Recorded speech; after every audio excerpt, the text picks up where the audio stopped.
Welcome all to NFL Pub Hub right here on Pub Sports Radio. A giant NFL Week 15 awaits. Thank you guys all for joining us. We got Flea Mathis in the house. Justin McKelvey's dropped his stacks plays of the day. Kelsey over 40.5 receiving. Chase 100 plus receiving yards for Justin McKelvey. Omar Goddard joining us from France. It is great to see you, Omar. We have a huge Sunday ahead. The roller coaster ride begins in an hour and 58 minutes. Toby Lane, Bills money line, Chiefs money line, Ravens money line, road favorite in a rematch after losing the first home game.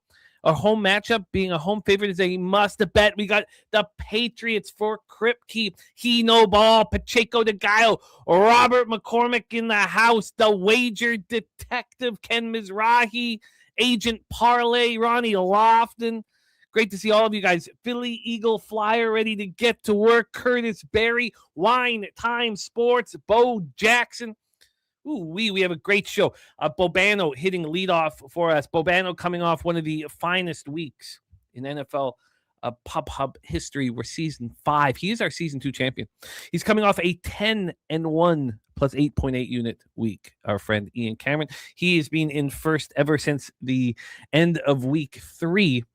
And he is currently up 29.15 units. He's hitting leadoff for us. We have Billy Brisbane, who now finds himself ranked second in NFL Pub Hub. He's only had 4 shows, and he's been great in them. 11-6 plus 5.43 units. So Bobano, Brizzy, Morgan, Spooner, sports scientist Jacob, LJ from Htown, the nuke worker. We have TJ, Dutch Boy Fresh, and Jose Bouquet closing it up for us. Great to see all of you guys. We got the Goracle, Rob Free in the house. Man, Bear, Pig, Wagers, all of you guys. It is wonderful to see you. It's been an interesting week here. First off, I've started 0-2. That's happened a few times throughout the season, and I've always climbed out of it. Dealing with it again. I don't like it. I have 17 bets open here. I have Cleveland, Chicago first half under 20, full game under 39.5. I have the Bears double result. I have the Bengals plus 2.5. I didn't want to bet it early in the week. I didn't want to bet it last week.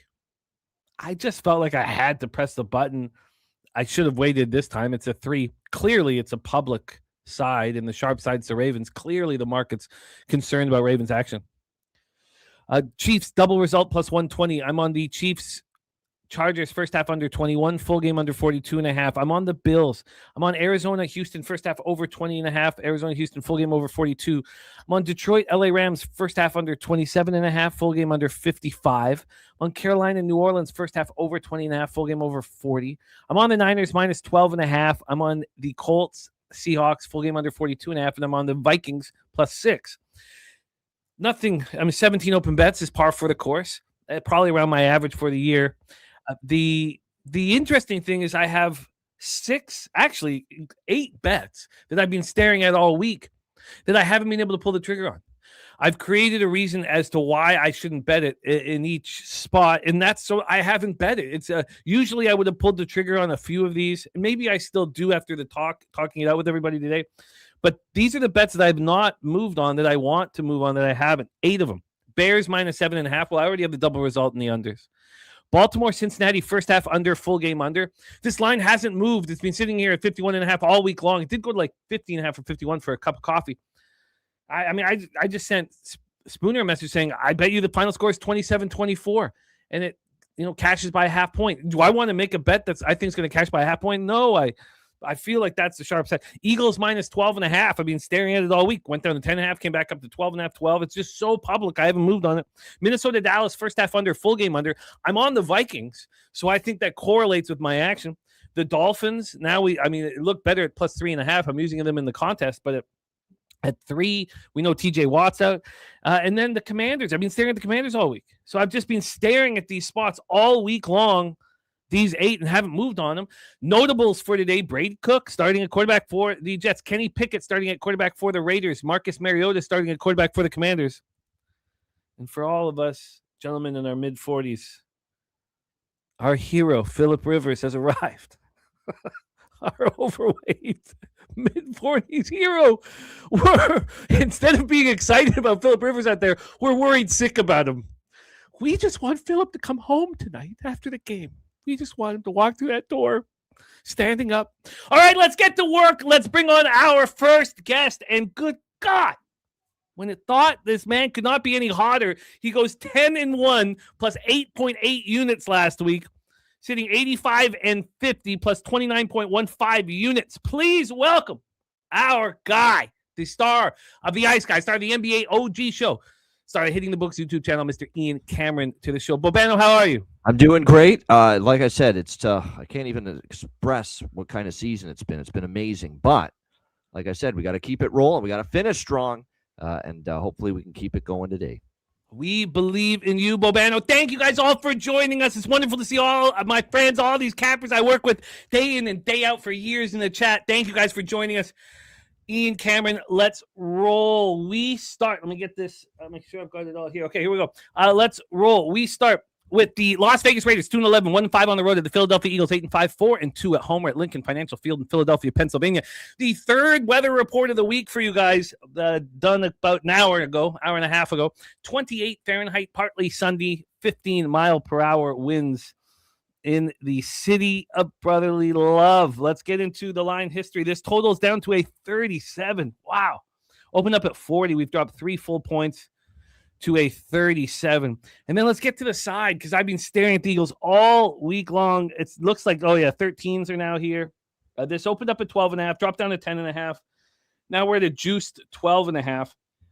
When we get to the cash flow for Ian's first game, we have 84% of the tickets and 82% of the cash on the Philadelphia Eagles. That's a little more comforting, because it was 91 and 92 just last night, and it was 90s, throughout the week. And I think they're going to smash and grab, but I still find a lot of – I'm hesitant.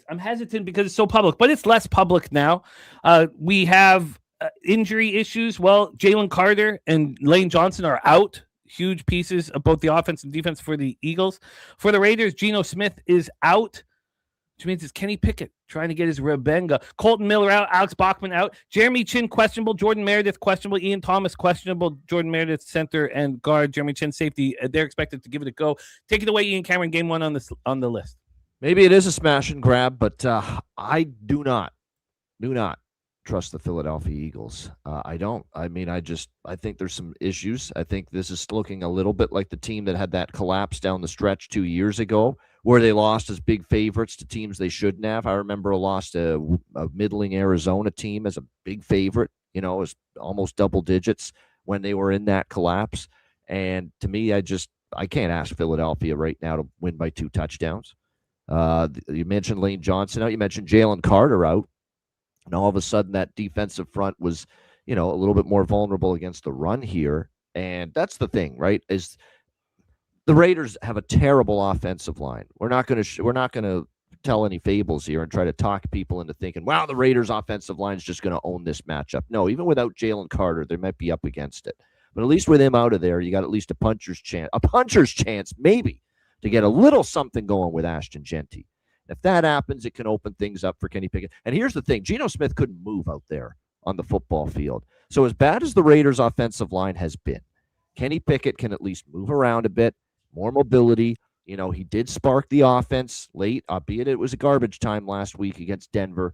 But like I said, there is way too many problems right now to me with the Eagles, not to mention they're coming back off Monday Night Football against the Chargers. Short week, traveling all the way back home from the West Coast. I can't believe I'm back in the Raiders, but I am. I just think Philadelphia is a mess, and they're going to have to prove to me they're not. So plus 13, minus 110 with the Raiders. I understand. Raiders plus 13, minus 110. And I think the version of Geno Smith we saw was inept, was horrible. And I know that it's still a bad offensive line. He's going to have to play in behind as well, Pickett. But I think Pickett can do some things, unlike Geno. It's an exciting way to start our big Week 15 show. Big dog for Ian Cameron, Raiders plus 13, minus 110. We head to Soldier Field, Chicago, Illinois. A 9 Fahrenheit. It is cold. Sunny, 10 mile per hour wind. So it's not windy. It is cold. Shout out to Nasty Nate in the house.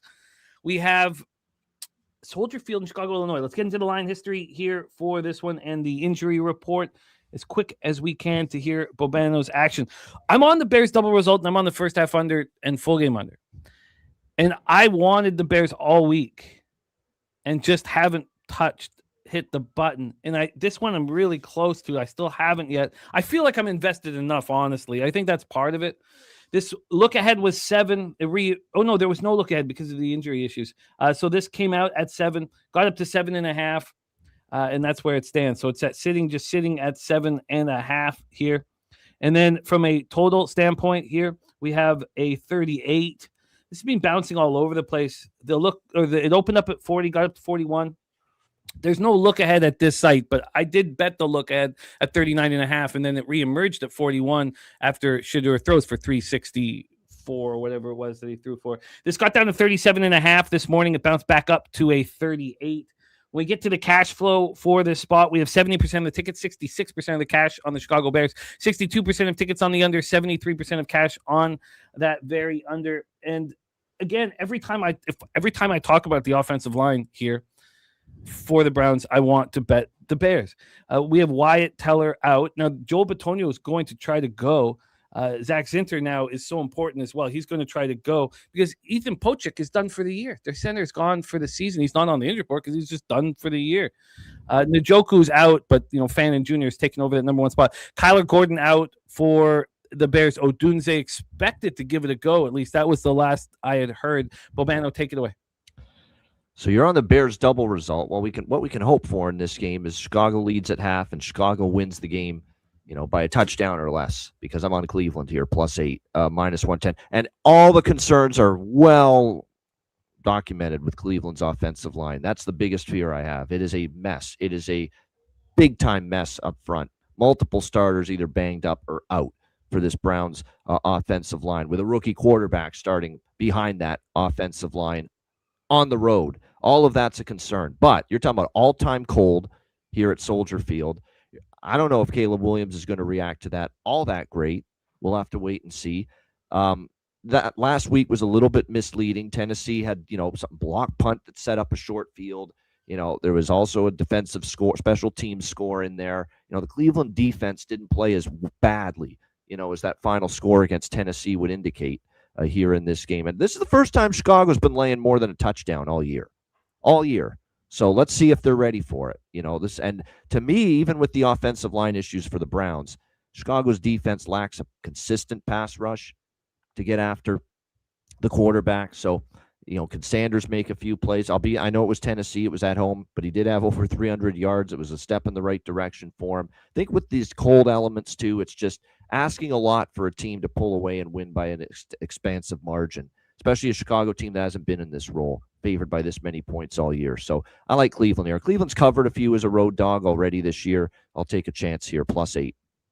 +8. This is Shedeur's first real road test, and it'll be very interesting to see how he handles it. The Vegas game we didn't really count. Remember, he played in Colorado at college, so cold weather, he's experienced some of it. Yeah. Bobano's right about that noise-canceled score last week was 34-22 Browns. Was the noise canceled score according to Pro Football Focus. Bobano on the Browns +8 at -110. We roll on a big one here at Gillette Stadium in Foxborough, Massachusetts. 31 Fahrenheit, light snow, 7 miles per hour, 12 mile per hour winds at the end of the game. So the wind is going to pick up throughout the game. Very light snow throughout with the wind picking up. That was the noise canceled score, Dizzy. 34-22 for the Browns last week in that loss to the Titans here, according to Pro Football Focus. We're going to go into this Bills-Patriots spot. Foxborough, Massachusetts. Patriots 5-2 at home. Those 2 losses were long ago. I have moved on the Bills. Yes, I'm nervous, and I'm nervous about the spot here. There are 2 with the Broncos and the Patriots at home not getting respected. It's a very interesting situation. Now, I'm not fading the Broncos, although I have many colleagues that are. And I am uncomfortably fading the Patriots here. This total is a 49.5. The look ahead was 47.5, reemerged at 47.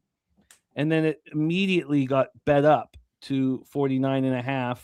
It's a big move. It's a big move. That was with limits, so must have been some respected gamblers betting that over. From a side perspective here, wow. Ooh, I didn't think I'd see this. Bills are now a -2 juice to them. Yep. Wow, that's a big move. Wow. So this was a pick'em just a few days ago. The look ahead was the Bills +1.5. It reemerged with the Bills -1.5. But this was a pick'em for a lot of the week. That's a pretty strong move towards the Buffalo Bills. Cash flow wise here for the next spot on the board, we have 51% of the tickets, 62% of the cash on New England. All of the legal American books have moved the Bills to 2.5. All of them across the board here. Wow. That's pretty big. 58% of tickets on the over, 63% of cash on the over. Ian Cameron, take it away. Yeah, I'm on the Bills and the over in this game. I like both. I think there's points in this. I like the over more, but I'm going to make both official. Buffalo and the over here in this game. I don't like bye weeks for teams playing well going into the bye week. I've said that before, and that's the situation here for New England. New England's heard about how great the run's been for a couple weeks now, and Buffalo's coming in here looking for redemption for the Sunday night loss. A Bills team that and by the way, the Patriots, look, loss isn't going to be the be-all, end-all for them here. Buffalo still got to make sure they at least get in the playoffs, get in the wild card, and if they want any chance of winning the AFC East, they got to have this game. And I think they'll come out with a good – and plus, this is the game where I think the D-line injury, especially the one to Milton Williams, is going to show up. I think James Cook will run the football effectively. That'll open things up for Josh Allen a little bit down the field with his legs in this game. New England, too, on the offensive line, still without Will Campbell. I still think New England's going to move the football because that Buffalo defense is still problematic, in my opinion. But they do get Joey Bosa back, which is significant on that defense. And plus, they get Spencer Brown back, the right tackle on the offensive line, Buffalo, which is significant as well. So that offensive line should be as healthy as they've been in some time. So I think there's points as well. The weather's not too bad. A lot of places have cold and wind today. It's going to be light wind, maybe some flurries, but nothing significant. It's not going to be very cold in New England, so I think there's going to be points here. I like over 49, -1. Actually, let me see. There were 48.5, so those might be gone now. I think they are. Yeah, over 49, -110, and I'm on Buffalo money line here at -125. You are in business, my friend. We can just quickly touch on the noise-canceling score you guys are asking about, in the chat. It's a metric that breaks down expected drive points, the efficiency of moving the ball, and then it kind of takes out the singular events, the outlier, the fumbles, the fluke fumbles, some of the interceptions. It takes them out for just play, call it like a punt. I forgot to mention, this is what clinched it for Buffalo for me. They're 8-0 in their last 8 games, avenging a loss earlier in the season to an opponent. There's got to be something to that. 8-0 in their last 8, avenging a loss earlier in the same season to the opponent when they play them again. Obviously, a divisional team. Yep. This is going to be so exciting. What's at Foxborough is going to be so exciting. But yeah, just the noise cancel score is exactly what it sounds like. You take away the punt returns, kick returns, some of the fluke fumbles. It's just about expected drives, expected points, all that stuff. Focusing on just solely that, which would tell you that the Browns should have won by 12 points against the Titans. Next spot here, Washington Commanders, New York Giants, MetLife Stadium, East Rutherford, New Jersey, 29 Fahrenheit, snow showers, 10 miles per hour are the winds. It's important to note that the weather's telling us that the snow will stop at some point in the first half, not even in the second. Pretty early in the game, the snow is expected to stop. I've been interested in the buy low spot on the Commanders here with Mariota at quarterback, and I haven't pulled the trigger, but my interest is still there. The look ahead was a -2, but Jaden Daniels was playing last week, and there was an expectation that he would play for the rest of the year. This reemerged at a +1.5, got to 2, now it's a +2.5. We have a 1-point move here since the reemergence towards the New York Giants. From a total standpoint here, we have a 46. This one here, I mean, the look ahead's not as important just because that was, with Jaden Daniels here. The reemergence was a 46. This got up to 47.5 for a while, and then it's come back to 46. We get to the cash flow here. We have, here we go. Sorry, 66% of the tickets, just 50% of the cash on the Giants. 59% of tickets, 53% cash on the over. Here we go, Ian. Commanders, Giants, take it away.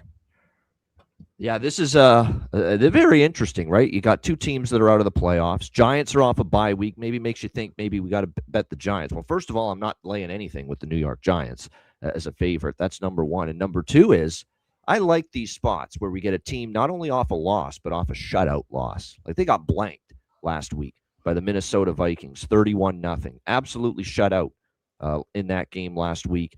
And Jaden Daniels, of course, played, and he struggled. And I snickered. I chuckled when I looked at the line movement in this game, which put the Giants as a favorite when it was announced that Marcus Mariota was going to start for Washington. Have you guys watched Marcus Mariota this year? He's been good. He's playing well for this Commanders team. He played well in Atlanta in that game. He moved the football up and down against the Falcons. I know because I took Atlanta and took an L in that game with Atlanta, and Mariota was great in that. Or did they win that game? No, I think they did. They did win that game against Washington, but Mariota played well in defeat. And then we saw what he did against Denver Sunday Night Football a couple weeks ago. He was awesome, against a really good Broncos defense. So this idea that it's a downgrade from Daniels to Mariota, not this year, that's a bunch of nonsense. Mariota's played very well for this Commanders team. Long-term angle says that teams off a shutout loss are a good bet the next week, especially when they're an underdog. And that's exactly what we've got here with Washington. I think they'll move the football against this bottom-tier Giants defense. Like I said, there's been no issues for Mariota having success leading the Commanders offensively. I do think the Giants will score. This is still a lousy Washington defense, and Jackson Dart, at quarterback. I think the Giants can move the football. They usually can most weeks. They score points since they give up points. That's been the issue for the Giants. So I'm on two bets here. Commanders plus 2.5, minus 105. And I'm on over 46 here as well, minus 110. You are in business. Let's roll into our next spot on the board. Panthers Saints, Caesar Superdome in New Orleans, Louisiana. Panthers 3-4 on the road with a chance to get their hands on this division that's been held by the Buccaneers for so long now. Of course, these two Buccaneers-Panthers meet twice over the last 3 weeks here. And as you guys know, I am an underbetter. 90% of my totals are unders. I hit the first half over and the full game over. This total did not make sense to me at all, being this low. These teams are changing. The look ahead was 39. It reemerged at 39.5. It's now 41.5. I mean, it hasn't moved up that much since I bet it. I did get the 20.5 for the first half and the 20.5 and the 40.5. Let me double check that. Maybe it might be 20 and 40.5. I'll double check, but definitely 40.5 for the full game. When we get to the line history here, I've been seeing a ton of love for Carolina all week long. This is an interesting spot for them. A lot of pressure on them. Look ahead was a 3. Reemerged at a 3. While it was a look ahead was a 3, it did get bet down to 2.5. Reemerged at a 3. This has spent most of the week here at 2 or 2.5. It came back to a 3 on Saturday, and then it moved to 2.5 about 45 minutes ago once again. And cash flow wise here, and we have Carolina very healthy. The Saints just dealing with the Kamara injury. Really, Reed is supposed to play. The safety is supposed to give it a go for the Saints. We cash flow wise, we have 73% of the tickets, 64% of the cash on Carolina, 54% of tickets, 75% of cash on the over. Circa's still just holding a 41, so they haven't moved it up 41.5 or 42 like some of the other books. Take it away, Ian, my man. Yeah. There's something about this. They're such a young group. They've obviously had a great season, and because of Tampa's loss, they're in position to win the NFC South. They've got the driver's seat now, but there's something about it that I don't fully trust. This is a young team that's got pressure now, right? Now they've got the division lead. Can they handle it? We'll see. Because I lean Carolina. I did not get there with Carolina. I am in a total agreement with you with the over, though. 100%. I couldn't believe it was 40.5 earlier this week. And let's see what the best number is right now, because I know 40.5s are pretty much gone. They're still over 40. Oh, there is at Betway, but minus 115. We'll go with that. Over 40.5. Minus 115 is out there at Betway. We'll use that. These are two offenses improving. Every week I see Bryce Young and this Carolina offense get better. Chuba Hubbard's run the football well enough. The Saints defense has had some injuries, especially at the safety spot. So I think the Carolina Panthers move the football here. And every week I've seen this New Orleans offense, and you could tell Kellen Moore's getting through, and his game plan is effective, and Tyler Shuck's getting better, and he's starting to run now and use his legs a bit more, and he's gotten better. And that Atlanta game off the bye that they lost, he moved the ball well in that game. They just screwed up in the red zone over and over again in that Atlanta loss. And after that, he got better in the next game. And then after that, I thought he had his best game by far against Tampa Bay last week. Tyler Shuck's getting more confident and better each time I watch him. And I think Carolina's defense is still, it's okay. I don't think it's great. No weather issues. We're indoors at the Caesars Superdome. So, yeah, it's just too low, I thought. 40.5 over the total. And I did get a flat 40. I got a flat 40 on Tuesday at -114. The first half over 20.5, -105 on Tuesday. No worries, Craig. No worries, my man. It's all very important to share as much information as possible. Old E in the house saying, let's go Saints. Needs them because there's Bucks. Bucks in a very perilous situation here. And Mark Nick saying Saints have nothing to lose. Playing loosey-goosey with the house's money. We roll on to the next spot, and then Spenny Pennybomb saying Panthers haven't covered or won as a favorite in like 4 or 5 years. Lions, Rams, SoFi Stadium, Inglewood, California. How lucky are we that we get to watch this game? Now, this was the opposite here for me. When this total came out at 51.5, I thought that was about right.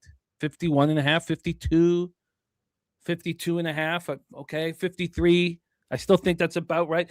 And then it keeps climbing and climbing and climbing. And at what point are you like, has anybody seen how good these two defenses are? These two defenses are better than their offenses. And now we have a 55. I thought that I timed it perfectly. I took the first half under 27.5, full game under 55. I was like, well, this will come down to 53.5. Shouldn't it? Right? Shouldn't it? Well, at least it hasn't gone any higher. I guess so. It hasn't gone down, but it hasn't gone any higher either. And it I guess won't. so. The Rams are a -6. That's a pretty tough 6, although it did get to 6.5. The look ahead was 4.5, and then it reemerged at 4.5. So it's a pretty big move towards the Rams. I'm not on the side in this. We all know what's Thursday night. We're all ready for Thursday night in Seattle. This is a tricky spot, man. And then we have this. Oh no, there's one offshore that's had the 54.5 there all week, and I don't care what they have. I don't really respect it. But Bobana's right. It hasn't gone down, but we're sitting here at a 55 -111 to the over. When we get to the cash flow here, we have 56% of tickets, 61% of cash on the Rams, 65% of tickets, 58% cash on the over. Ian Cameron, take it away. Yeah, I hate to be oppo of you, but I am. I'm on over 54.5 here, -115 in this one. I mean, the Lions, their last 3 indoor games, 61 against the Giants, total points. 55 on Thanksgiving against Green Bay, 74 last week. Big scoring. Kirby Joseph out. Brian Branch out in the secondary. I mean, that's not a great secondary anyway, and now you take those 2 guys out. And now I know next man up, and Dan Campbell, believes in that. But boy, oh boy, how much more stress can you put on that secondary when you got to deal with Puka Nacua and Devontae Adams and Matthew Stafford? Throwing them the football. So I just think for the Rams, it's a spot for them to probably score, into the 30s against that secondary, which is probably going to have some struggles. And then you look at the Rams, all of a sudden, 2 straight overs for them. 59 against Carolina. That was alarming. See, as good as I think that defense is, that's alarming to see them give up 31 points there in that game against the Panthers. They were much better last week, but Arizona, has got their own issues. They've got skill position people out. They got their O-line that's been hit or miss all year. But the Rams put up 45, and that game flew over the total. It's a high total, but I still went over because I could see 31-28, something like that. So over 54.5. You are in business. Then we have Titans, Niners, Levi Stadium in Santa Clara, California, 52 Fahrenheit, mostly sunny, 1 mile per hour wind. We have this total at 44.5. It's the over that I've been looking at quite a bit. It's over that Kyle Kerms is on. This look ahead was a 43, and it dropped down to 42.5 in the look ahead market. It reemerged at 43.5. It's now at a 44.5 at a pick'em. From the side here, we have the Niners -12.5. I moved on the Niners -12.5. This line hasn't moved very much. It's similar to the Eagles line, except It's just that it hasn't moved where it is now. But that Eagles line went down 2 points and came back. Like there was a clear move by the books at one point towards the Raiders. There's never been a move towards the Titans. And why would there be? We just talked about the noise-canceled score in that Browns game. They got very fortunate. They got very lucky. The 49ers are coming in off of a bye. I think they picked their number. So if they score 30 points, should you cash the over 44? Probably yes. If they score 27, do you cash the over 44? I'm not so sure. I've been staring at this over. Take it away, Bobano. Titans, Niners. Yeah, one last point about the Detroit game. Another factor in that over for me is, the Lions on the road, we always say Goff struggles on the road a lot more, but that's usually outdoors on grass. Remember, they're indoors here at SoFi Stadium. So I think that's why they can still move the football. As for this game, Tennessee, San Francisco, it's funny. Your two moves, my two moves, I think are kind of congruent with what you're thinking. I like San Francisco, but I like their team total. Whenever I'm talking about endorsing a favorite in this, price range, double digits, I usually look to the team total, especially if I think they're going to score points. And I do think they're going to score points. So I'm going to go with it at Pinnacle. I'll lay juice to get the below 28, the key number. Pinnacle's got San Francisco over 27.5, minus 135.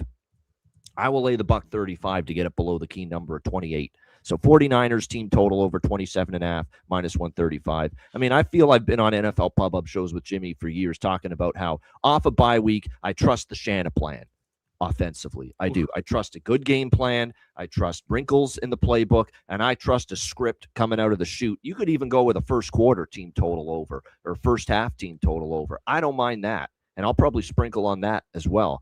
But for the purposes of the show, we'll go with the over 27.5. Plus, I think the 49ers are going to be a little ticked off with what they did offensively before the bye week. Cleveland, all the points were short fields and screw-ups by Cleveland. It's not like San Francisco moved the ball up and down the field, and we know they didn't play that great against Carolina on Monday night before the bye. So I think there's real onus. Let's get our offense clicking and executing at the level we're capable of against a bottom-tier Tennessee defense. I think that. I'm on the team total. I did get in, Jimmy, on the full game over as well in this game. Over 44, minus 110. And here's why. Niners defense still a little bit banged up. Tennessee's offense has shown some signs of progress. And the Tennessee team has also been scoring on the other phases of the game. They've had some defensive scores. They've had some special teams scores.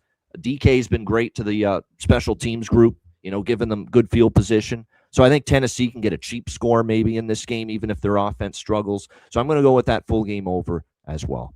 You're in business. I've been staring at that all week. 8:20 p.m. Eastern, the final spot on the board for Bobano is our Sunday Nighter. Can't wait for this. Join us right here for Sunday Night Football. Vikings, Cowboys, AT&T Stadium, Arlington, Texas. I'm on the Vikings plus 6 and minus 111 from Tuesday, which I think correlates to the under. But here we have another total that's not been moving, which we'll talk about. We have, and which is okay. I mean, but I haven't moved on it. It's always scary to take unders at AT&T, man. And the look ahead opened up at 7.5. It closed at 7. Reemerged at 6.5 and quickly went down to 5.5, 6. Now we're at a flat, or not a flat 5.5. This is juiced towards the Vikings now. Let's get to this total here. I'm very interested to see what's happened with it, if anything, here. We have it's now juiced towards the under. We have, so the look ahead was 47. It reemerged at 48. And now we have it minus 114 to the under 47.5. It's an extremely interesting number here. And then we have 76% of the tickets, 66% of the cash on the Dallas Cowboys, 62% of tickets and 67% of cash on the over.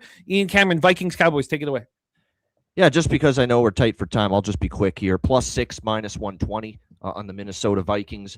So the Cowboys have been home favorites twice this year. Arizona and the New York Giants. The Giant game, they won by a field goal in overtime with Russell Wilson at quarterback that day, who's since been benched. And then the other game was Arizona, where they lost outright as a home favorite. I think it was a Monday night game. Those have been their two instances as home favorites, 0-2 against the spread, and one of them they lost outright. I just don't trust Dallas in this price range. If they win this game, it's going to be a tight game. I don't think their defense is good enough, to gain separation in this game. McCarthy and the offense played better last week against Washington. And I think the Minnesota defense is starting to play a little bit better again. The Vikings have actually had an update. The Vikings defense did everything they could in that Green Bay game weeks ago to keep them in it. I thought they did a pretty good job. It's just they couldn't get anything going offensively. at Lambeau in that game. But their defense has played a little bit better. I think they can get a little pressure on Dak, make life a little more difficult. CeeDee Lamb's been banged up all week. That's not a good sign either. So I think it's a close game at worst. Minnesota +6, -120. Minnesota +6, -120. 49ers team total over 27.5, and the over 44 in Titans, Niners, over 54.5 in Lions, Rams, over 40.5 in Panthers, Saints. Washington +2.5 and the over 46.5 in Commanders, Giants. Bills -125 and the over 49 in Bills, Patriots. Browns +8 at -110. Raiders +13 at -110 for Ian Cameron, coming off 10-1 +8.8 units and being spectacular all year long. 85 and 50 +29.15 units. Ian, thank you for all your hard work. Please, I'm waiting for the bloodbath, Jimmy. I'm still waiting for it. It's got to happen. No, it does not. It does not. Your worst weeks so far this year are 7-7 down 0.36 units, 4-5 down 1.71 units, 5-6 down 1.57, 4-5 down 1.51, 4-4 down 0.55. You have not had a single week where you've lost more than 2 games more than you've won. Wow, that's consistency 101. Ian Cameron, crush it. Good luck with everything this week. NBA OG show, the Ice Guys, and of course it's bowl season. So check out the Hitting the Books YouTube channel. It's also college basketball popping up there as well. Please support all 3. Ian, any last words to the Capper Sport in the show? Just quickly, NBA OG show, OG Crew Betting Show, Monday to Friday, 1 Pacific, 4 Eastern with Ski, Dutch, and Wham. Ice Guys, 7 days a week. And please join us, Connor Mack and yours truly, tomorrow. College football, bowl preview show, part 1, tomorrow. 1 p.m. Eastern, 10 a.m. Pacific. First half of the Bowls, all the college football playoff games. We'll preview them for you. Good luck to everyone in the chat. Good luck to you, Jimmy. We'll see you again next time. I love it. There he is, Ian Cameron. Uno dos, we don't skip games. The cappers who come on, they give me the games that they're betting and want to move on. It's pretty simple here. We have 9 cappers that are joining our show. The Bengals-Ravens game will be talked about. We move on to our next guest here, currently ranked 2nd out of 33 cappers. We've only had him for 4 shows. We haven't had him enough, and he was on our big live stream last night for UFC Apex, the last one of the year, and he's ready to rock with us the following morning, man. I love it. I respect it. Please welcome from South Jersey, star of the Locker Room Talk podcast, Billy Brisbane. Brizzy, what's good, man? How are you? What's up? What's up? You would probably see me more if you didn't have UFC fucking going off at 2 o'clock in the morning. God damn it, I'm tired. You fight the good fight. Now, I hope you are richly rewarded here. Richly rewarded. I will get into that in a second, Chambria, but let's get started here with our guy, Brizzy. And KP, K. Paul VIP in the house. Respect. Nice to have you back in business. Let's roll, Brizzy. Raiders, Eagles. We've already set this one up. Take it away. Yeah, we're going to go Jalen Hurts anytime touchdown. Raiders have allowed the 2nd most rushing touchdowns and most rush attempts inside the 5-yard line. And Jalen Hurts' rush attempt line is at 7.5 tonight. And when he sees 6+ rushes, he's had a touchdown in 17 out of his last 20 games. And I would show you outside, but it's very frigid, a lot of snow. And I think the Eagles are going to be running the ball tonight. I think we get a nice little tush push in the end zone here for Jalen Hurts. Jalen Hurts anytime touchdown. What's that payout? -115. -115 here for Brizzy. Game 2 of 3 for Brizzy. The last 3 shows Brizzy has joined us for, he's gone 10-4 plus 6.34 units. Cardinals, Texans, Energy Stadium in Houston, Texas. Brizzy, take it away. Yeah, the good old days of picking on the Cardinals running backs. While I do like Woody Marks, CJ Stroud's about to cook in this spot. Same game parlay here is CJ Stroud 2+ passing touchdowns, 175+ passing yards, and Nico Collins anytime touchdown, and that's +207 for that 3-leg. If you look at Arizona's defense, they're just slowly getting worse and worse. Next to Cincinnati for most passing touchdowns allowed, 12th most passing yards for the season. And since week 10, Arizona has allowed the most passing yards per attempt, most passing touchdowns, highest success drop back rate, and 4th lowest pressure rate. I think CJ Stroud cooks today. And I forgot, we haven't set up that game yet, so I should set it up quickly because I have. This is a spot that I still am, quite confident in. I've moved on overs, and again, as you guys know, I don't bet many. I've moved on overs here in this one. I think there's two things that are going to happen in this spot. Now, the look ahead was 42.5. It reemerged at a 42. It's back at 42.5. It just moved to 42.5 here at this book just a little over an hour ago. The Texans have been playing in very high-pressure, stressful games over the last 3 weeks. Very stressful. Now they get this Arizona Cardinals team that's absolutely destroyed by injuries. Their defense is a mess.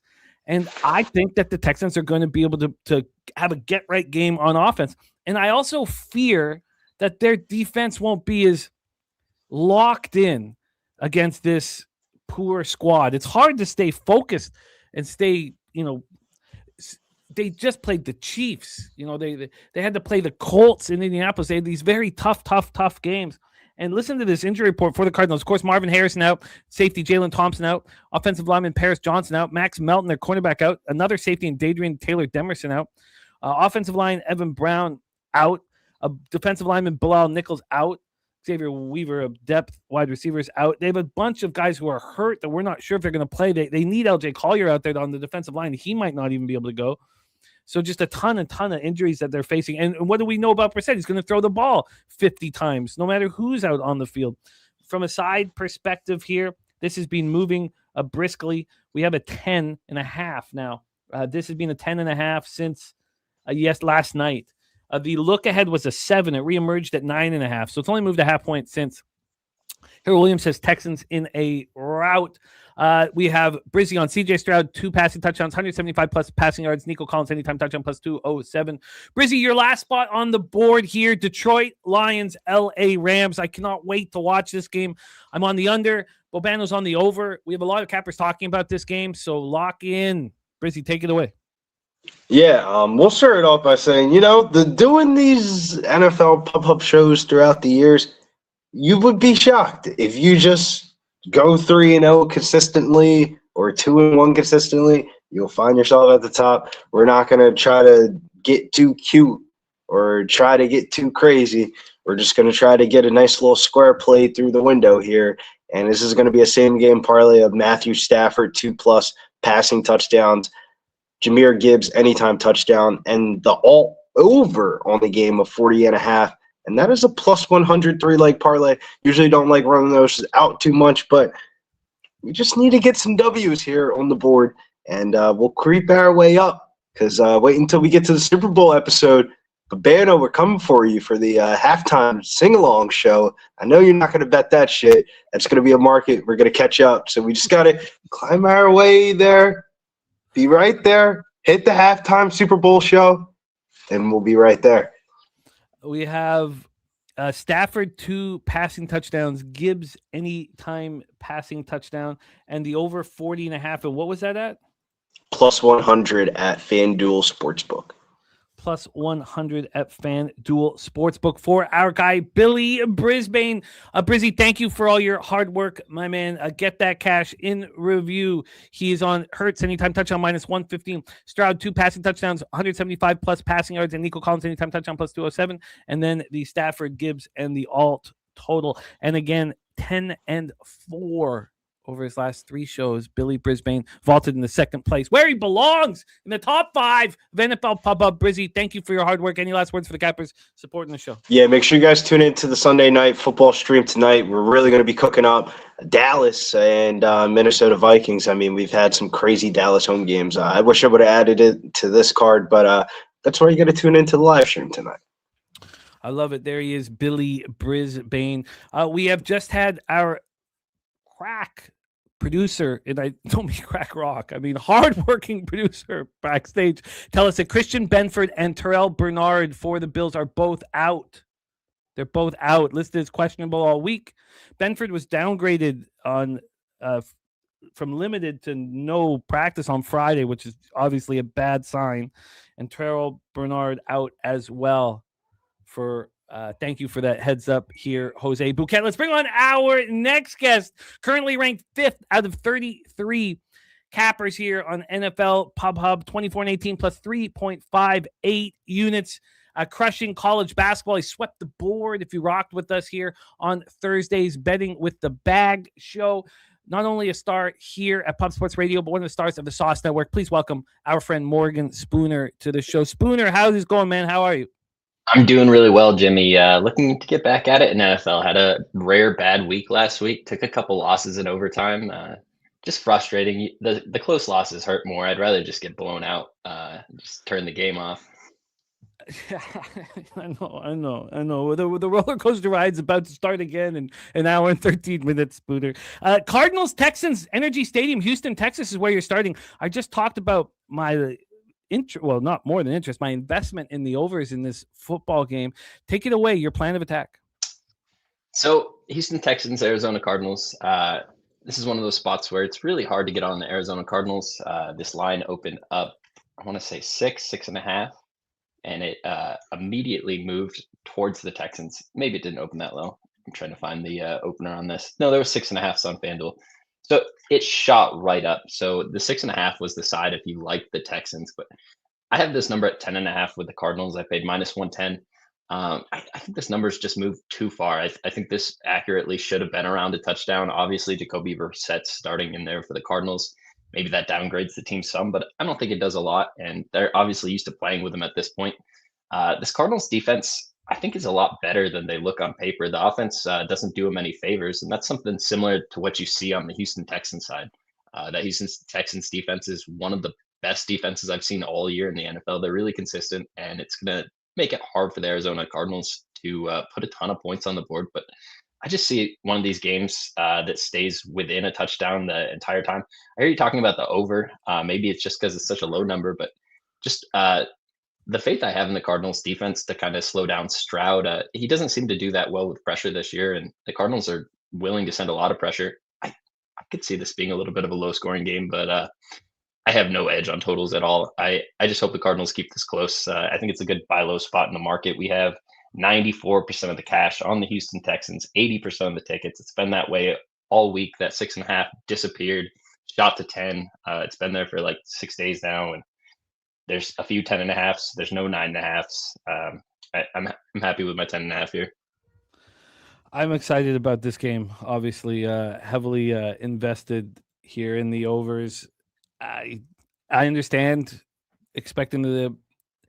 I fear the Texans may overlook their opponent. And it's just natural. You've been playing all these extremely difficult games, and then here come these clowns rolling in. I just hard not to let go a little bit from the defensive intensity that you've been showing in these hugely important football games.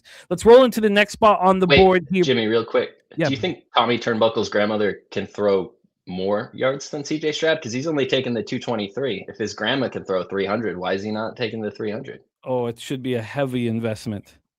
A heavy investment. You're absolutely right. Man, God, I'd like to see your grandma cook, man. Because Phillip Rivers, I mean, he could have been easily replaced by your grandma. I like it, Turnbuckle, Tommy. It's bloodlines, man. You must be able to throw for 400 against that defense. Let's go into our next spot on the board. Bills, Patriots, Spooner. It's a monster football game. Take it away. Obviously don't like the latest news you were just giving out there with losing a couple defensive players here with Buffalo. I think this game probably has over circled all over it. This New England Patriots offense has really not been stopped in quite a while. They just go and score at will. And I expect the Buffalo Bills offense to do the same exact thing to this New England Patriots defense. This Patriots team has won, what is it, like 9-10 games in a row? It is quite the hot streak they're on right now. I think it's 10 games in a row. I just think whenever you win that many games in a row, you obviously become overvalued in the market. And this is a Buffalo Bills team that if we talked about this game before the season started, New England Patriots, Buffalo Bills playing in New England here, I don't think we would have this number as a pick 'em. Obviously, there's a 2.5 on the board. I got a money line in this game. I think this game would have been past the 4.5 number. It would have been flirting with a touchdown if we had made this line before the season started. And because the Patriots have gone out and won 10 games in a row, that's changed some and somewhat reflects in the ticket splits. You have 50% of the tickets, 60% of the cash on the New England Patriots. And that's a lot of cash on the New England Patriots versus the Bills. This used to be one of the most public teams in football in these sort of matchups the last few seasons. And I think we're just getting them at a 3-season low kind of value here versus a New England Patriots team that I think is overvalued. That's all I'm trying to do is just find misvalued spots in the market and pick them. Buffalo Bills money line. I'm looking at my Bulls money line picket -105. They play today too. I think I have 115. 118. 118. There we Yeah. go. Bills -118. And again, we have Spooner here. We have sports scientist Jacob up next. These guys, they put out all their action on X for nothing in return and beat all these lines heavily. There's Spooner's X handle in the chat. If you don't follow him, hit that link and follow him. Next up for Spooner, 1 p.m. Eastern, we have the Chargers Chiefs. Chargers 9-4, 3-2 on the road at the Chiefs 6-7, 5-2 at home. We're at Arrowhead Stadium in Kansas City, Missouri. I thought I had the weather up here, but for some reason, the third weather report has not come in. I did go over it earlier. It's just very cold. That's all it is. It's extremely cold is all. It's about 19 Fahrenheit, sunny, no wind at all. It's pretty nice weather, but cold and difficult, obviously, for the Chargers. The Chargers injury report, as always, is uncomfortable. They now have Trey Pipkins out of the lineup, so the offensive line that's so weak gets weaker. Safety Elijah Molden is out as well. And you want to talk about weak offensive lines, you have one on either side of the fence here. Wanya Morris, Jawan Taylor, Trey Smith, all out. And Simmons went on IR 2 weeks ago. So now you're missing 4 of your 5 offensive line. I mean, it's just an app. Now, one was a replacement, but 3 starters at least. I mean, it's a big problem. And McDuffie's banged up, man. He's going to try to play, but he's banged up. So let's roll here into the line history. We have yet to set this one up here. I have unders in this one. I have the first half under. I have the full game under 42.5 and the first half under 21.5. And when we hear from guys like sports scientist Jacob who bet the look ahead, they're sitting with much better numbers. First half under 21, full game under 42.5 for me. From a side perspective here, this Chiefs are now -6 at -110. Look ahead was 4.5. It reemerged at a 4, a 2-point swing towards the Chiefs. That's big business, man. I know they've cost a lot of people money like myself, but it's a pretty blatant move. Now, I'm on the double result. 52% of the tickets, 71% of the cash on the Chargers. 71% cash on the Chargers. This is a 6 now. Now we've got 5.5s at most of these legal American books. 70% of tickets on the under, 78% cash on the under. Spooner, take it away. Chargers, Chiefs. Chargers, Chiefs. Chiefs look like dog shit right now. Nobody wants to back the Chiefs at all. Losing 4 of their last 5 games to Dallas, Houston, Denver, Buffalo. I mean, this Chargers team looks really good, sitting 9-4 on the season, just beating the Eagles, Las Vegas, Pittsburgh, Tennessee. Like, this team's starting to roll. They're getting a little bit healthier. I think a lot of people are gaining faith in this Chargers team. Obviously, still banged up on the offensive line, as are the Chiefs. Chiefs' offensive line looked terrible last week, and I think it's going to be an adjustment moving forward, trying to figure out how they're going to play. But this is a Kansas City Chiefs team that is sub 500 right now. This is one of the best teams in football that was projected to be before the season. They're sitting 6-7. They're playing a home game versus the Chargers, a team that I think is very overvalued in the market. I bet against them last week. I was still able to get a +3.5 as the game was going on because the Chargers just keep on giving. They give us opportunities to live bet, even if we get the wrong side pregame. And I think the right side pregame is the Chiefs here. You'd have to be sick to want to take the Chiefs and lay 6 points with them right now. And I am sick. Like I would very much want to do that bet that nobody wants to take. The Kansas City Chiefs, very public team right now, sitting with 30% of the cash. The Chargers have 54% of the tickets, 70% of the cash. That's a beautiful place to be on the Chiefs at home. I don't know how, but they'll find a way to win it by more than 7. Okay, so we have some different information coming in here from the chat. Can we get this confirmed here? It's important. Christian Gonzalez and Chris Rodriguez. Can we find out what the hell is going on, you guys? We need some clarity here from you guys in the chat. Okay, next up we have Colts, Seahawks, Lumen Field, Seattle, Washington, 53 Fahrenheit, cloudy, 8-mile-per-hour winds. God, I'm so excited to watch this game. I I know if it's talk about the sickness. I mean, I feel like I'm under so much stress that it wouldn't be bad just to point my finger and laugh at Phillip Rivers for a little bit. But maybe he has the last laugh. Oh man, Phillip Rivers here. The look ahead here was 3.5. You'll hear a couple cappers talk about this, and you know, to TJ's point, you know, like how much would Tom Brady be worth in this situation? You know, because we have Daniel Dimes going out and Phil Rivers coming in as 10.5 point swing. I mean, come on. It's crazy, right? Isn't this nuts? We have You didn't have sorry. to see my card to know I bet this game. Oh, I love it. I love it. This total's down to a 41.5. I bet the under 42.5. So I'm here. I'm here involved in a bet. And when we get to the cash flow here, we have 75% of the tickets, 90% of cash on the under. So public, 81% tickets, 82% of cash on Seattle. Take it away for us, Spooner. Colts Seahawks. You took away my biggest talking point here to start. This line opened 3.5. We're sitting at 14. I bet the 14.5 minus 110. This Colts team obviously have an amazing offensive line. Like we look at what happened with the transformation of Daniel Dimes this season. Coming in, was not one of the most highly doubted quarterbacks by any means. He had a long tenure there with the Giants where he did not look good. And just getting to sit behind that really nice Indianapolis Colts offensive line, he looked like a completely different quarterback, one of the most improved players in the NFL without question. Just and it's so much easier to work when you have a nice offensive line like that. And we're talking about Phillip Rivers. What makes a good quarterback? Is it the athletes that come out of college, or do we have 21-year-olds starting on every single team every single year because those athletes are just the best? No, we have old guys who have it between their ears. Like being a quarterback, it's all about your head. Physically, the limitations do add up over the years, but I think Phillip Rivers has everything in his head to be still a good quarterback. He's 7th all time in passer rating. He's got 10 Pro Bowls. Obviously, one of the better quarterbacks to play the game of football since I've been alive, and I don't think he's worth a 10-point swing. Just by how this works, anytime I see a move that goes past 5, 6, 7 points, I have to go to the other side of it. There's nobody that's that wrong. It just doesn't happen.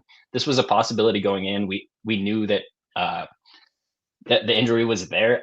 I just think 3.5 to 14.5 is absolutely absurd. I could never not be on the opposite side of that giant line move, and I'm going to be on it here. And you know what? I think Phillip Rivers goes out and impresses. I think he beats all of his little props there. I was looking at some of his passing prop numbers. It's under 200 yards. I think it's hilarious. I don't bet props, but I'm debating taking some of those alternates.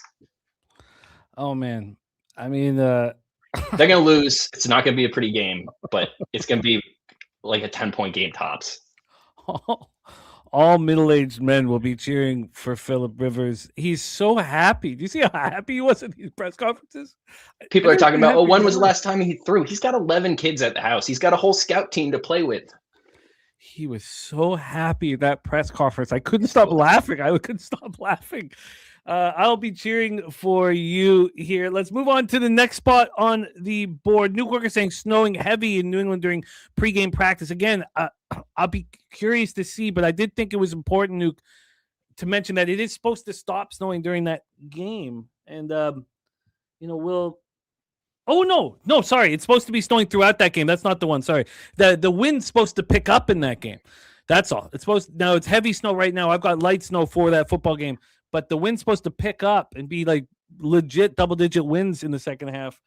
Final spot on the board for Spooner is the Green Bay Packers, Denver Broncos, Empower Field, Mile High, Denver, Colorado. It's gorgeous in Denver. It's so strange, so cold everywhere else. Gorgeous, 58 Fahrenheit. It's come down a little bit. And Nasty Nate saying the snow is wet and heavy right now. Nasty Nate, boots on the ground. So, Empower Field, Mile High, 58 Fahrenheit, sunny, 1 mile per hour winds. Let's set this one up here. It's a fascinating spot. It's a pretty Jacobs, Lucas Van Ness at this point, and Christian Welch, another linebacker, running back, defensive lineman, linebacker, are supposed to give it a go here. Colin Oliver, defensive lineman, out with a hamstring injury. Brenton Cox, defensive lineman, out with a groin injury. And the Broncos been the healthiest team all year long. McGlinchey is supposed to give it a go. He's dealing with a shoulder injury. He won't be able to play 100% of the snaps. And then guard Ben Powers is out. But this is a healthy group. A line history-wise, we haven't set this game up yet, so let's set it up. We have these Green Bay Packers right now, and the total in Denver, 42.5. Look ahead was 41. Got up to 42, reemerged at 41.5. Oh, got up to 42.5. Then reemerged at 41.5. Got up to 43.5 back on Tuesday. And it's dropped down to 42.5 right now. Again, beautiful weather for football. And then a point spread here. We've had this big move towards the Denver Broncos. The look ahead here was +1. It got bet all over the place. Went down to a pick'em, got back up to 1.5. It closed though at +2.5, which was the same line it reemerged on Sunday night at 2.5, +2.5. It got down to a 1 on Monday night, Tuesday, and then it got up to a 2. We spent most of the week at a 2, and then all of a sudden yesterday afternoon, this moved to a 1. So overall, from the reemergence, it's been a 1.5 move towards the Denver Broncos. Cash flow wise here, we have 59% of the tickets, 59% cash on Denver, 59% of tickets, 59% cash on the under. Spooner, take it away, my man. Yeah, you talk about that 1.5 point move to the Denver Broncos. Is that something that's surprising to you, just as a face value question here? Denver Broncos, team that's won 10 in a row at home, opening up as a dog. Does that surprise you that they take money? No, I think if you're on the Packers, you can be comfortable with the line move. So just looking at that opening line, as I said, a team that's won 10 in a row playing at home versus a team with a worse record, opening as dogs, that's an immediate flag. That's something I want to look at as a game that's going to be a possible place that I can bet, especially when the money comes in on the expected side with the Denver Broncos. The line, while it opened 2, it got to 2.5 at some places. Obviously, it's back down to 1.5 everywhere right now. 59% of the cash, 59% of the tickets on the Denver Broncos. We talk about CLV and how important it is and how much it matters.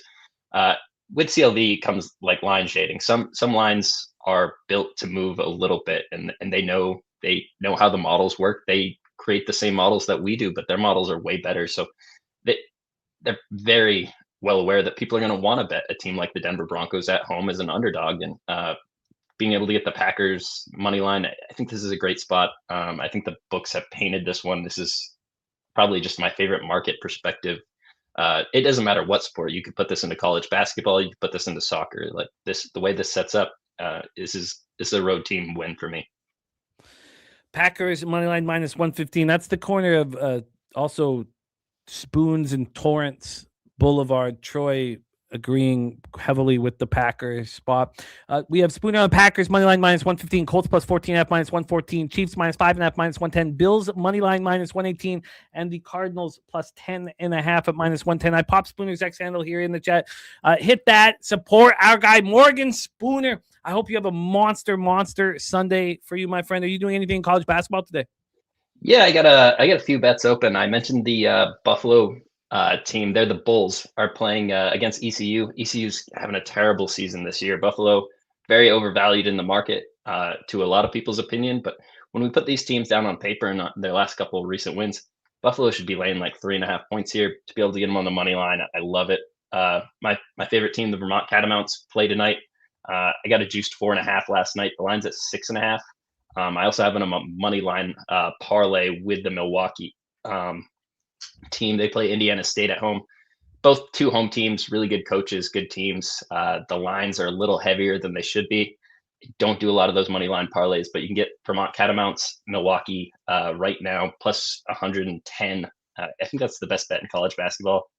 I got Monmouth versus Fairfield too. It's another bet I like, but that Catamounts parlay I think is the best bet. You should go hop on that. Enjoy your day, guys. I'm going to sweat out these 1 o'clock bets. I'm going to get a massage, and I'm going to see how things worked out. Enjoy, guys. Sounds nice.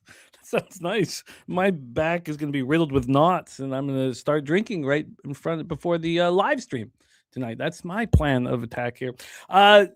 Let's before we bring on our next guest, I want to give a big shout out to our friend Gerald Jones. His father, as a lot of you guys know, had surgery for a brain aneurysm, and the surgery was a success.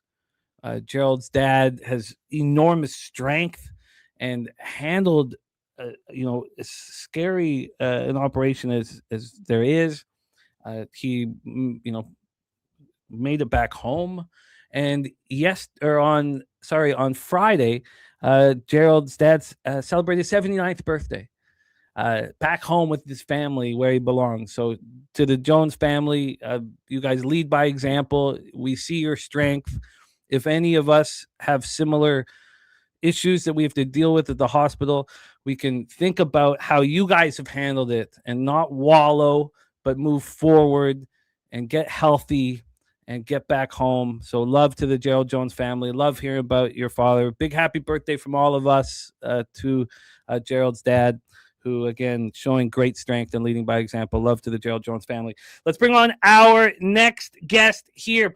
These line moves, I mean, it's, again, you got to get over your jealousy at times in this business when you see a young man like our next guest destroying line moves. You must follow him on X. Because this first game here, he's got 3 points better than me, and I bet mine on Tuesday night. He is delivering, just delivering the goods, and I'm excited to have him on. This is just the third week we've had him on the show. Now, he's been in the black plus units both shows, but he hasn't had that giant day. I think this is the one for him. Please welcome sports scientist Jacob to the show. Jacob, how are you, my man? I'm doing great. We got our first big snow up in the Northeast where I'm at. Today is my little sister's birthday, so shout out to my little sister. Yesterday was my stepsister's birthday too, so shout out my stepsister. Yes, happy birthdays to your loved ones, Jacob. Looking forward to watch you cook here, my friend. So we are going to save your parlay for later. Yeah, very interesting parlay here that I think a lot of Cowboys are going to like, but and I'll tell you when we're going to drop it. But let's start Chargers Chiefs. We've already set this one up. All of these bets have been tweeted out on X, and I'll put Jacob's, or maybe Jose could drop Jacob's X handle here in the chat while we're rocking, so you guys can follow him immediately. So you can beat these lines too. We have a total and a double result. Now, I'm with you on both of these bets. I got the same double result as you, but your total number makes me extremely jealous. All put out on X, all tweeted out to make official. Take it away, Jacob. Yeah, this out of every game on the board today is obviously you can see I'm involved in this game in 3 ways. It's my favorite bet on the board. So I bet the under 45.5 in the look ahead in the Chargers versus Chiefs game. And it's very much a similar cap as to what you've heard from Jimmy and Troy on Tuesday with Bankroll Blitz. I mean, the Chiefs are one of the best home defenses in all of football, and I don't think people realize that. There's been one game this season that has eclipsed 45.5 points in Arrowhead, and that was the first home game for the Chiefs against the Detroit Lions, who have the best offense in the entire NFL. Last week, they held the Texans to 20 points. I mean, the Texans shouldn't even have had 20 points. You saw Andy Reid go for on 4th down on their side of the field. They held the Colts to 23 point. The Colts to 20 points. The Commanders to 7 points, and then the Chargers defense on the other side. They've played great all season as well. But I more want to fade the Chargers. Jacob, we're losing you here. We might need you to do. Let's get Jacob to do a quick refresh here. Get him set up here. Maybe we could just pull him out and bring him back in. We might need to do a full refresh. Let's see. Jacob, let's hear you. Am I good? You're good now. Yeah, you're back now. Okay, let's I forget where I was at. Sorry. No worries. Keep rolling.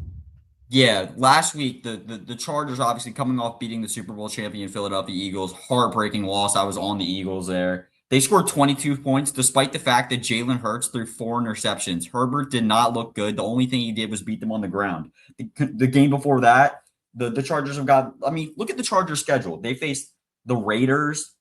Congratulations, you scored 31. When they played Pittsburgh, they scored 25. The Titans, they scored 27. But when they got to see formidable defenses, like I said, they scored 22 points against the Eagles despite the fact that Hurts had 4 interceptions and 6 points against the Jacksonville Jaguars. I mean, I can go down the list of the Chargers. I mean, I know it's been a team you've wanted to fade all season. And you already brought up the weather. It's going to be cold in Arrowhead. I just don't see this game eclipsing 45.5 points. I know it's Patrick Mahomes and Justin Herbert, but Herbert is not at 100%. And we didn't even talk about the injury report. The Chargers offense is just banged up. All right, we need a refresh here from Jacob. Jacob, do you mind doing a full refresh on your computer? Just a refresh, get you back in business. But we have Chargers, Chiefs under 45.5 minus 115. Then we have the Chiefs double result at plus 120. Next spot on the board here for sports scientist Jacob is Cardinals Texans. Let's get Jacob back in here. Jacob, let's hear you. I'm so sorry. This stuff happens. Don't worry about it all. We're at Energy Stadium in Houston, Texas. Now, I am bullish on the overs, but I completely understand your plan of attack here. So take it away. We have a team total here for Jacob. Yeah. I know the look ahead line on like rec books for this. I mean, I know people holding like Texans minus like 7.5 tickets or whatever. I do think the Texans win this game. I would actually be with a lot of the other cappers on the 10.5 actually with the Cardinals. Personally, Jimmy, I think this. Yeah, we have a tough spot here with our guy Jacob. Maybe we could, maybe he should do a full. You know what? Why don't we skip Jacob for now and get maybe Jacob do a full. Turn your computer off completely and come back on. We'll bring on our next guest. I don't think LJ is supposed to be next. Okay, no, we're gonna try with a refresh here with Jacob from a phone. Let's give this a try here. One more try here for Jacob. How we doing? You're cloudy. Now you're cloudy. I switched computers, so okay. I apologize again. So no worries. We can get through the cloud. Let me go rapid fire now. I bet the Cardinals team total under 17, juice on that minus 136. So I took a 17.5 and a 16.5. I mean, we're looking at the Houston Texans defense here at home. They just went in the Arrowhead and held the Kansas City Chiefs to 10 points. They held the Indianapolis Colts to 16 points. They held the Titans to 13 points. I think they've had two games at home. So the teams that have given up more than 17 points this season was the Buffalo Bills and the Jaguars. Denver got 18, went over by 1. I mean, for me, this is more looking at the Cardinals. I mean, look at their injury report. I mean, just go down the list. This team has banged up. Their entire offensive line, gone. You saw what the Texans' defensive line was able to do to Kansas City last week when they had a banged-up defensive line, held them to 10 points. They have their entire running back room gone. Marvin Harrison Jr., gone.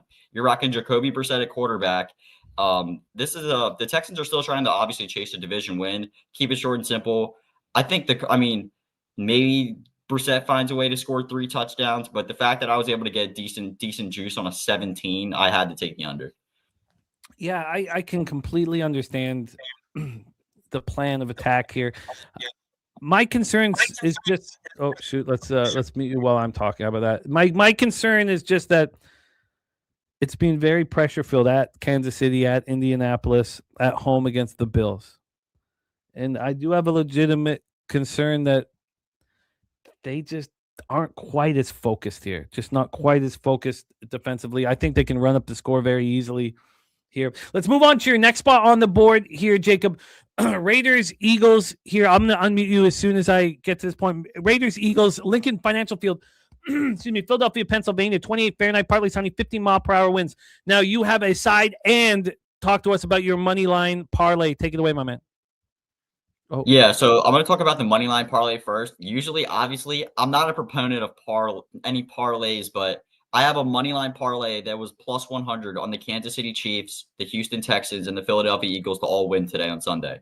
I mean, for me, what I liked was I kind of liked the fact that I wanted to back all these teams on the spread, so I figured I would throw them in a parlay and didn't really want to lay the bigger numbers, but I do find that all of these teams are going to get the job done. But I also laid 10 with the Eagles, and I have 1.5 units, minus 125 for the Eagles to win by 10. Nobody wants to bet the Eagles. I mean, this has been a brutal season as a fan for me. They're coming off 3 straight losses against just heartbreaking losses. Their offenses look terrible all season. But if there's a get-right game of any game, it's against the Raiders. The Raiders have not rushed for 75 yards as a team in 8 straight games, and that has been the weakness of the Philadelphia Eagles. You saw the Bears. They were able to kill the Eagles on the ground. The Eagles have been a bottom 10 run defense in the entire NFL, but the Raiders can't run the ball. They're not even going to throw Geno Smith out there now. They're going to be rocking Kenny Pickett. It's going to be cold, windy. The Eagles should be able to just simply move the ball on the ground. Saquon finally had a great game last game against the Chargers, and of course, Jalen Hurts threw the game away. But Jalen Hurts won't have to be throwing the ball that much this game. I actually bet him under passing attempts as well, if you guys like props. I think the Eagles, your Super Bowl champions, will get it done comfortably against the Raiders. I just don't see how the Raiders score, honestly. Yeah, it's cold. That total's dropping very, very quickly. Bobano on the other side, I was very close to joining you several times throughout the week. I've still stayed on the fence. Philadelphia -10, Kansas City, Houston, Philadelphia moneyline parlay +100. We roll into Panthers Saints. We got to speed it up a little bit. Jake, we're falling a little bit behind. Take it away for your plan, Panthers Saints. I could have chosen a bunch of other games to talk about that I have decent lines with, but I think this is a Jimmy special for me. Jimmy, you're a big proponent of talking about psychological spots for backing teams. The Carolina Panthers just watched the Tampa Bay Buccaneers lose to the Atlanta Falcons. If the Panthers win their next 2 games, they'll clinch their division they'll win their division for the first time since 2015. And if you guys remember what happened earlier this season, this is a revenge game for the Panthers. They went into they played the Saints this season at home, and I'm pretty sure they lost 17-7 outright. They looked terrible in that game. The Panthers are coming into this game. Their offense has been it's been like an up and down season for the Panthers, but they're coming in fully at the healthiest I think they've ever been. I think they have their entire offense healthy, and I think maybe they have one. I don't have the injury report in front of me now with my computer, but maybe one injury on the defensive front. And the Panthers just have so much more to play for than the Saints. And everybody in the chat, I don't have the chat open right now. They're probably telling me that the Panthers have not won as a road favorite since like God knows when. I think that this could be their due. This is their first game. They're going to cover the spread here. They're going to wait. They're going to beat the Saints by 10 like the Saints beat them. Yeah, that was a wild game. 17-7 just about 6 weeks or so ago. We have Jacob on Carolina -2.5, -110, and then doubling down on Carolina moneyline. Let's talk about the final spot on the board. This is music to my ears. I hear our guy TJ saying that this total is dropping. I'm sure. Oh, yes. Okay. Okay, good. Yes, it is. All of the legal books dropping it now to 54.5. Some are juicing the under 54.5. I would like to see a 54. This is finally happening. Finally happening. We've been waiting all week for this. Take it away for us. And this wasn't a spot where the look ahead was in play. You had to wait, like all of us, for how high this got up to, and then hammered it at the perfect time. Take it away, Jacob. Lions Rams. That's a big thing with the look ahead lines. You obviously want to know if you're kind of wanting to wait on a line or betting, thinking moves in your favor. But I'm with Jimmy here and a couple other cappers I know. I'm on the under 55.5 at -115. First to begin, there has not been a single game this year that's hit 56 points at the Rams in a Rams home game. And I know that it's Jared Goff and Matthew Stafford and these high-powered offenses, but these defenses on the other side are just not even bad either. The Rams have the 3rd best defense in the NFL. And I know the Lions, I kind of lean toward the Rams side a little bit on the spread. The Lions defense is not terrible, but I think the main thing at play here is both of these teams are going to be totally comfortable trying to just run the ball. The Detroit Lions, you see it, Jahmyr Gibbs, David Montgomery, they're not going to want to put the Rams back out on the field. Dan Campbell is going to be happy to just try to run the ball as much as he can. And then on the other side, Kyron Williams and Blake Corum, Puka Nacua and Devontae Adams, they're on my fantasy team. They can make plays. I just think this number is absolutely absurd. It's almost overinflated just because of the quarterbacks here at play. I also am on that first half under what am I on? First half under 28.5. I paid juice -131. 4 touchdowns in the first half. That's got to be the highest first half total we've seen all season. Well, it's crazy. It's crazy. Now we have Bobano still on the over. There's still cappers that believe in it, but I'm right with you. I just popped sports scientist Jacob Xhandel here in the chat. Hit that link. Support our guy Jacob. He's on the Lions Rams under 55.5. The first half under 28.5. He's on Carolina money line. Carolina -2.5. His parlay: Chiefs, Texans, Eagles. He's on the Eagles -10. Arizona team total under 17. Kansas City double result.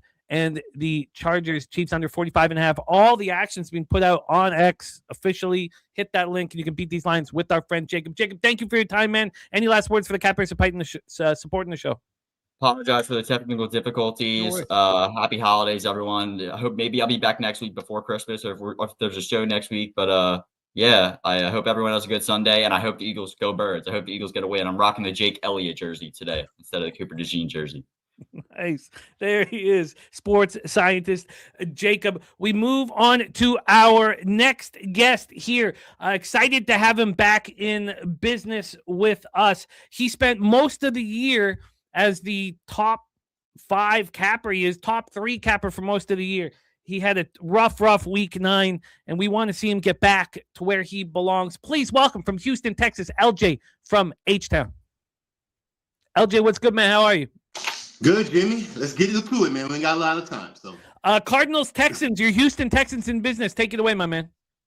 Yeah, Jimmy, we're going to take the Texans early. They play their best ball early in the game, first half. I'm going to take the team total over 13.5 minus 115. 11-3 to the first half team total over their last 14 games at home. And the Cardinals have given up at least 21 points in their last 5 games on the road versus the AFC in that first half. So, not only am I going to take that, Jimmy, I'm taking Woody Marks over 77.5 rushing yards, minus 114. The Cardinals are allowing 159 rushing yards in their last 3 games, and they've allowed the number 1 back 7 out of their last 10 games to hit that number. I believe Houston runs the ball efficiently today, get right today, because that is something that they need to work on, and this is a perfect team for you to work on that run game. So Woody Marks over 7.5 rushing yards, Texans team total over 13.5 in the first half. 77.5 for Woody Marks, and the team total at 13.5. What was the VIG on the team total? Minus 115.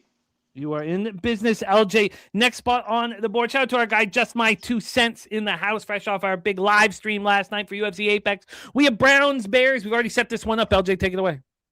Yeah, let's stick to the Bears team total. Over 23.5, minus 115. They hit that number every home game, and they're 9-4 to that team total over on at home so far. So I'm going to trust that they put up points. I can't trust the spread, even though this is Shador's toughest test so far on the road. They're 3-12 against the spread on the road in the last 15 games on the Cleveland Browns. So they don't play well in this situation. And mind you, the Bears have been running the ball very efficiently, 172 yards last 3, averaging 104 at home. So they're going to run the ball. I believe Browns are going to stay on the field a lot with their defense. They're going to tire them down. And I think the Bears will take the victory. But let's stick to the team total over. The Bears' opponent's team total, 21-4 in their last 25 games. So that's something we can't ignore, man. Bears team total over 23.5. You're in business, which takes us to the link in Philly. Take it away for us. We've already set this one up. How you getting paid in Raiders Eagles? Yeah, we're going low scoring. I see the weather is snowing, so it helps me out to know that I'm going to take the first half under 19.5, minus 105. Raiders 4-11-1 in their last 16 games to the first half under. And the last 6 games, the Raiders coming out of their bye, they're only averaging 6.5 points in the first half. The Eagles, last 5 out of their bye, averaging 8 points in the first half. They only get you to 15, guys. So, hey, I believe that stays under. The weather's going to help that as well. So, both of these teams are struggling, especially the Eagles. I don't trust them right now to put up any points efficient enough to cover that spread. And the Raiders are out of their element right now, man. You played 2 straight division games. Now you're on the road versus a non-conference opponent as a dog. That's not a good situation. So, but let's stick to the total under first half, 19.5. 19. Now, I have no snow for this football game, partly sunny. Anybody on the boots on the ground for Philadelphia? Because there was supposed to be snow today, but according to the weather reports I've been looking at, it's done. Oh, I saw it snowing when Jalen Hurts was walking in the pregame. Well, let's hear. I'd love to hear if we get boots on the ground here. Anybody in Philly can let us know the weather. Because at this point here, the snow stopped, said Wade Detective. I have 9% precipitation down to 5% precipitation here. But we still have cold and windy. 15-mile-per-hour winds, and this total dropping. It says so. The wind is supposed to die down a little bit from 15 down to 13, but windy, cold in Philly. We have LJ on the first half under 19.5. Takes us to Old Man Rivers. Oh man, it feels like he's Santa Claus, and he's going to come in a Santa suit, give out gifts, and tell a story. And they're like, "No, Santa, we need you to play." And he's like, "What?" Take it away, LJ. Colts Seahawks. Well, hopefully Phillip Rivers makes it out alive today, guys. You know, he has a family he has to take care of. So, hey, he's taking a risk to say, but he need that money, I guess. So, hey, I ain't mad at him, but we're going to stick to the points again, Jimmy. That's too big of an up spread for me to try to take Seattle at home. If they're on the road, it'd be different because they're much better on the road against the spread they are at home. But they do put up points. So, team total, over 27.5, minus 125 is what I got. 9-4 to their team total over so far on the year. And they're 5-1 against the spread in the first half at home. Team total over 14.5. So I'm going to stay off of that because I think it may hit that mark to 14 and miss it on the hook. But I think they'll come back in that second half and put up more points. I just believe the Colts defense is going to be on the field a lot today, man. And they're allowing 27-plus points versus the NFC in their last 7 games. So Seattle, you know, they got a nice offense. You know, Jackson Enigma is going to clown today, I believe. But let's just stick to them putting up points, over 27.5. And what was the vig on that? Minus 125.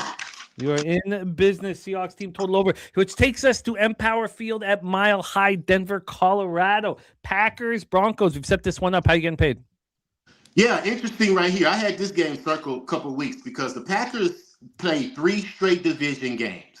Now you're on the road versus the AFC. Totally out of your element right now. And the Broncos play well versus the NFC. I don't know if y'all know this. Since last year, Bo Nick 7-2 against the spread versus the NFC. 12-2 in their last 14 money line at home. I believe the Broncos are going to win this game. I believe the Packers are going to be out of their element. They had a good win last week. You know, they had 3 straight division wins. Now you're on the road, like I said, versus a non-conference opponent. Broncos are playing well. Defense is nice, but I'm going to take 2 bets. I'm going to take the money line for the Broncos, minus 105. You give me the plus 1-2, minus 115, money line, minus 105. And I'm going to take the under, 42.5, minus 110. 5 out of the last 7 games versus the AFC on the road, Packers have gone under that 42.5. Denver, 10 out of the last 15 games at home has gone under. 4 out of the last 6 matchups have gone under. Too much for me to ignore. I believe it's a low-scoring game, but I do believe Broncos will win in the clutch, in that 4th quarter. If it comes down to a field goal to walk it off, so be it. But I believe the Broncos win the game. Can get you a plus 102. Have you not tweeted out the money line? No, I haven't tweeted out nothing. Oh, nothing. Okay, plus 102. I can get you on the Broncos, and I can get you the under 43, which is a key number, under 43 at minus 113 here. Let's roll into our final spot on the board. We've got to be tight here. LJ, my man, Titans, Niners. Set this one up already. Take it away. Yeah, Babano got it. Team total over 27.5. Minus 135 is what I got as well. Titans allowing 27 points in their last 7 games on the road versus the NFC. So I believe 49ers come out their bye. I like Shanahan with that, and I believe they're going to get some stuff right today versus a vulnerable team on the road. Rookie quarterback on the road versus the NFC second start in that situation. I don't believe Cam Ward is going to be successful. And I'm going to add Christian McCaffrey, Jimmy. 5+ receptions plus the touchdown, minus 122. He leads the team in receptions. In all 5 games at home, he's hit 5+ receptions. And the touchdown is 8-0 to the touchdown at home outside of his division since he's joined the 49ers. So those are my 2 plays. 5+ receptions, anytime touchdown, minus 122. Yes. You're in business. 49ers team total over 27.5. Denver money line in the under 43, minus 113. Seahawks team total over 27.5 at minus 125. First half under 19.5 for Raiders, Eagles, Bears team total over 23.5 and Browns, Bears. And then we have the Houston first half team total over 13.5 and Woody Marks over 77.5 rushing at minus 114. LJ, thank you for rocking with us, my man. I'm going to pop your X handle here in the chat. Looking forward to watch you have a monster day today. LJ, any last words for the Cappers supporting the show? Hey, man, let's get this money. Let's enjoy Football Sunday, and I will see you tonight on the live stream, my friend. Let's go. From down south, where we ride on flair. From down south, where we ride on flair. our guy LJ from Htown in the house. We bring on our next guest. Now, he joined us week one because that's what he means to us. He is a week one. He's a first show of the year kind of guy that we want on. Now, he took a bath in week one. We haven't seen him since, but week one does not a season make. We had to have him come back and get the Rabanga that this man deserves. If you've been, shout out to Tasha, now a PSR member. It means a ton to us. Tasha, respect and love. We have our next guest. You've watched him crush on our live streams. So let's bring him back and watch him deliver. Please welcome our friend, the Nuke Worker in the house. Nuki, what's happening, man? How are you? I'm doing good, Jimmy. Yourself? I'm good. I'm always better when I'm hanging out with you. Thank you. I'll wait to break bread and drink beers with you in San Antonio. We get started with Bills Patriots right off the hop, Gillette Stadium, Foxborough, Massachusetts. Take it away. Okay, so yeah, this is I've talked about in the chat there about the pregame snowing like hell. We saw what Josh Allen could do last week in the snow. He's just phenomenal. I got this yesterday -1. -110 when I texted you. I believe it's at the 2.5 now. I don't know how the show goes, if I have to take these odds or not, but I'm fine. So yeah, I just think check, you look at New England's schedule, pretty weak teams, and Bobano said it all really. So I'm not going to add much more to it other than for my side in this game, I'm taking the Bills -1, -110. So did we tweet any of these lines out? No, I didn't, Jimmy. I don't really do the tweeting thing, but like if you want to give me the 2.5, I mean, it is what it is. I can get you a -2 and -111. We'll go. Yeah, sure. I'll do it. Yeah, I think they're going to win by a field goal, if not more. Let's roll into Panthers Saints Caesar Superdome in New Orleans, Louisiana. I'm a little surprised that everybody here now. The chat is all talking about their fear for Panthers backers. They haven't covered as a favorite in 4 or 5 years, but nobody's giving out the Saints here on the show. So the chat concerned for the Panthers backers. We're in the Caesar Superdome. What's your plan of attack? Well, I'm not going to be giving out the Saints either. So I'm going to be on the Panthers. I mean, this is their all of a sudden they've got their fate in their hands. Now, one thing you got to remember here, the Panthers, I think, have lost 7 of 8 against them in the last 4 years. So it doesn't look good here. But I just think under this circumstances that this may be the time they turn it around. And so, yeah, I went with Panthers -2.5, and I got it -120. Now, I know that number has changed to that's still -2.5, 115, I believe. I can get you better. Do you want -2.5, -106, or -2 at -113? I'll take the -2.5. Yeah, because I think it's a field goal game. -2.5. And then if you want, if that is your plan, then you can also have the Bills -2.5, -105 instead of taking the -111. Yeah, what have I got here? I gave you the -2. Yeah. Okay, sure. Yep. Yes, sir. That'll work for me. See, sure. I made all these bets yesterday when I was texting with you, and I should have probably tweeted it out, but I got to try and get into that tweeting thing. It is what it is. But anyway, it's all good, buddy. Yeah. So there we are with that second play. Now my third play, I don't know if we talked about this game. I got the Bengals +2.5. Did you guys? I might have missed it earlier in the show. I was in and out. Did you go over it?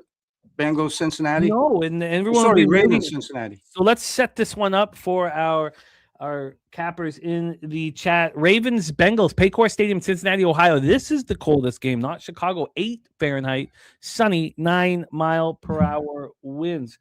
A line history wise here. Let's get into this situation. This is such a fascinating game. I've wanted to bet this under all week, and it has not moved off the 51.5. In fact, the look ahead was 51.5 too. It's been sitting here at 51.5, which makes me think that the under will hit because the final score will be like 27-24. I want the first half under and the full game under, but I haven't bet it. And now we've had a move towards the Ravens consistently throughout. I did move on the 2.5 early. I didn't want the 2.5. I didn't want the 6 or 5.5 last week on the Bengals. I didn't want any of this, but I felt like I had to bet them. This time I definitely should have waited. I'm on a public side here.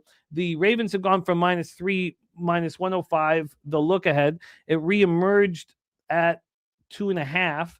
Now we have a 3, and the 3's looks like it could be a 3.5 soon. I doubt it, but the -3 is a -116. So you can get the +3 for the Bengals with almost no vig. It's wild. The Ravens expected to bounce back here against the Bengals team. It's very dangerous. 60% of tickets, 57% of cash on the Bengals, 51% of tickets on the under, 58% cash on the under. 51% tickets on the over, 58% cash on the under. Take it away for us, New Quirker, Ravens, Bengals.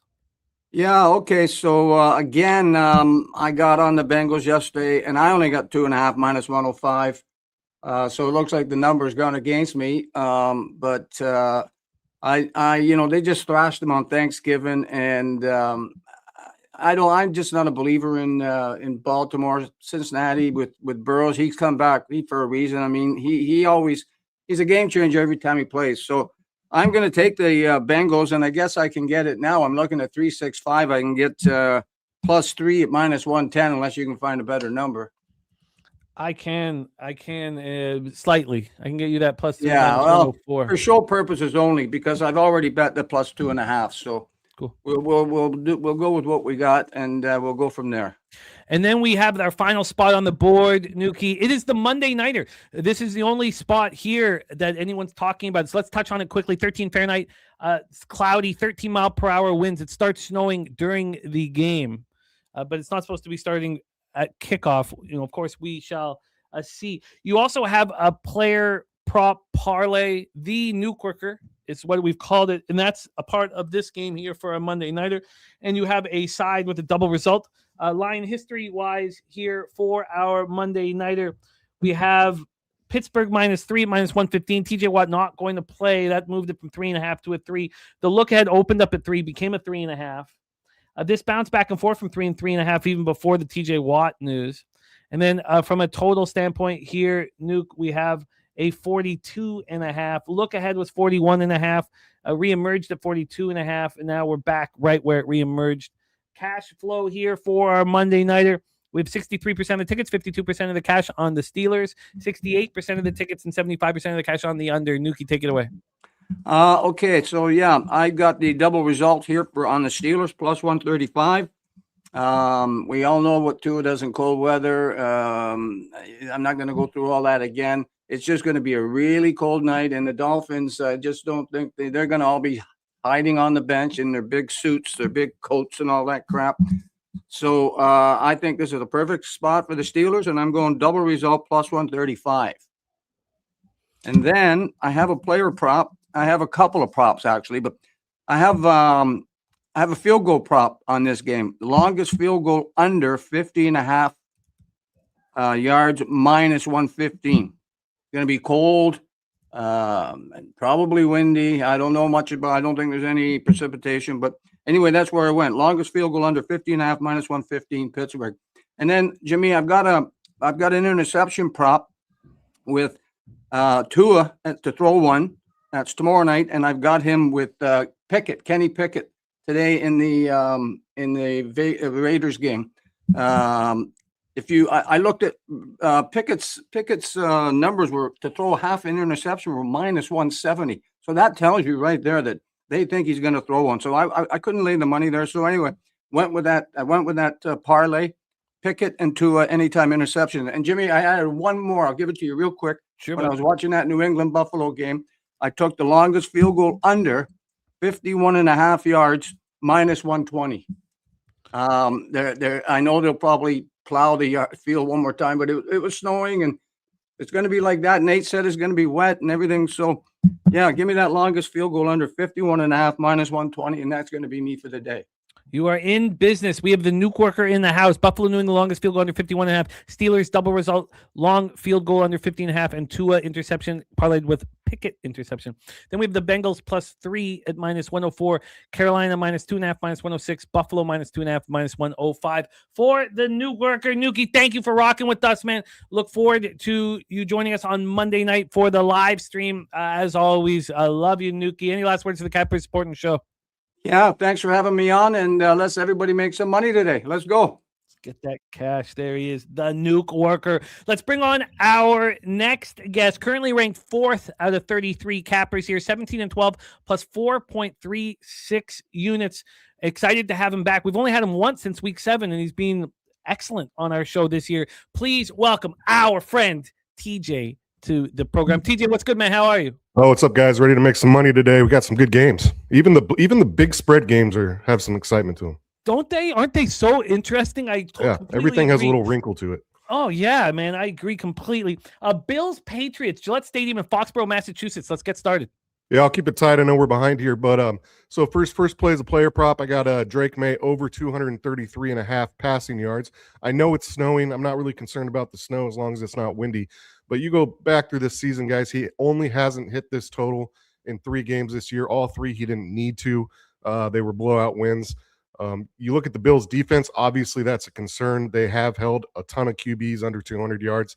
But the 3 that have gone over this number, Mahomes, Burrow, and, of course, Drake May got him for 273 back in week 5. The Bills are really good at defending the short pass, but they're horrible. They're almost dead last against the medium, and they're below average deep. And those are the 2 things Drake May does better than anyone in football this year. Yep, I'm on Drake May over 233.5 pass yards in a losing effort because I have the Bills on the money line minus 115. Again, all this was tweeted out yesterday. I like that number has gone up quite a bit. So Bills money line minus 115 and Bills team total over 24.5 minus 108. This is a big spot for the Bills here. I think they're going to come out and get some revenge.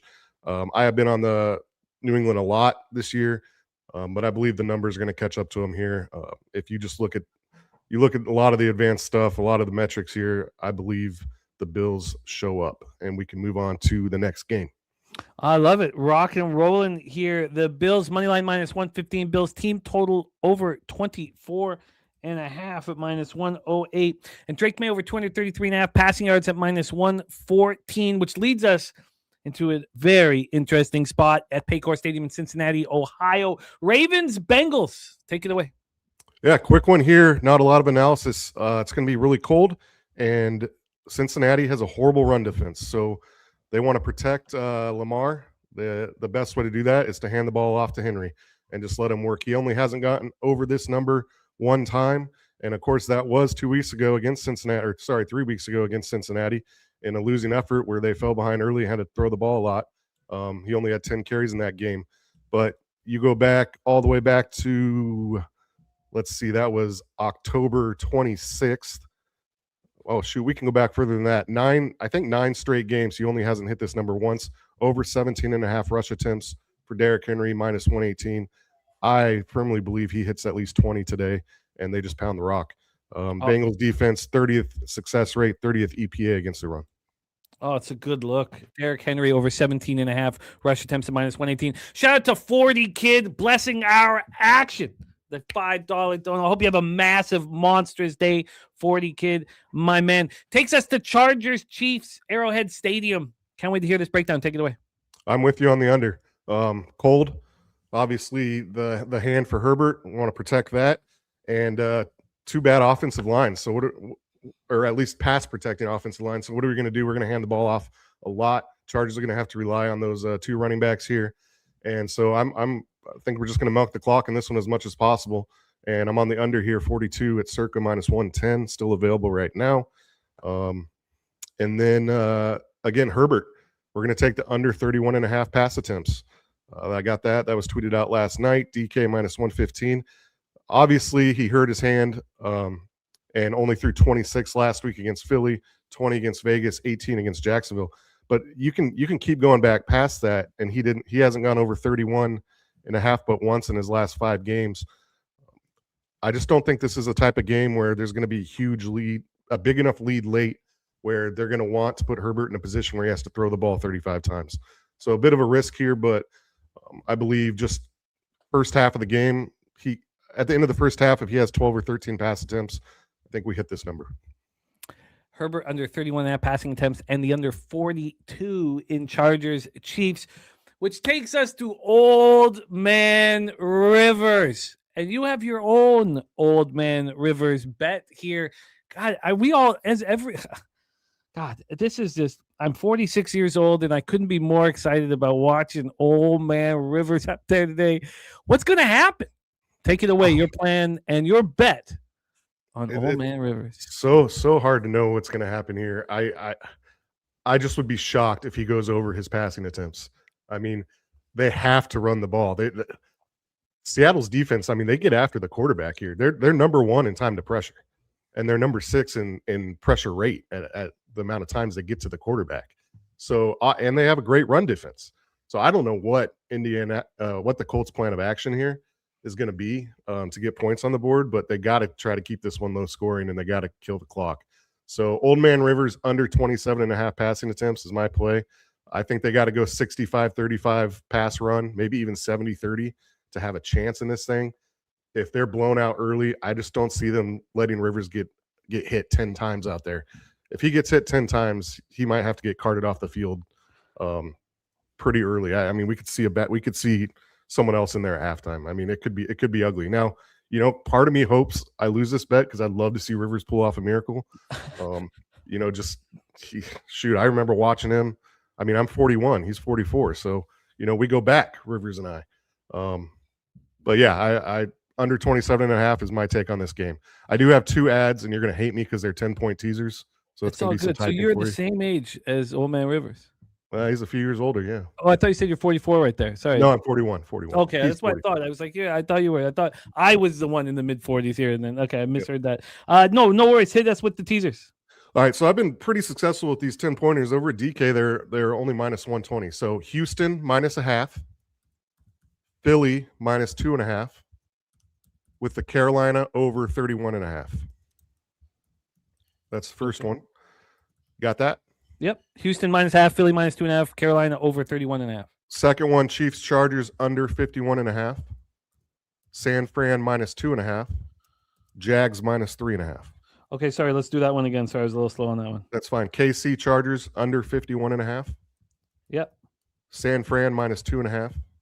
Yeah. Jacksonville minus 3.5. And those are both minus 120. You are in business. TJ, thank you for rocking with us. Both of those teasers minus 120. Rivers under 27.5 attempts. Herbert under 31.5 attempts. LA Chargers KC under 42. Henry over 17.5 attempts. Bills team total over 24. Bills money line and Drake May over 233.5 here. Our guy TJ in the house. I'm gonna pop his X handle here in the chat. Please follow him.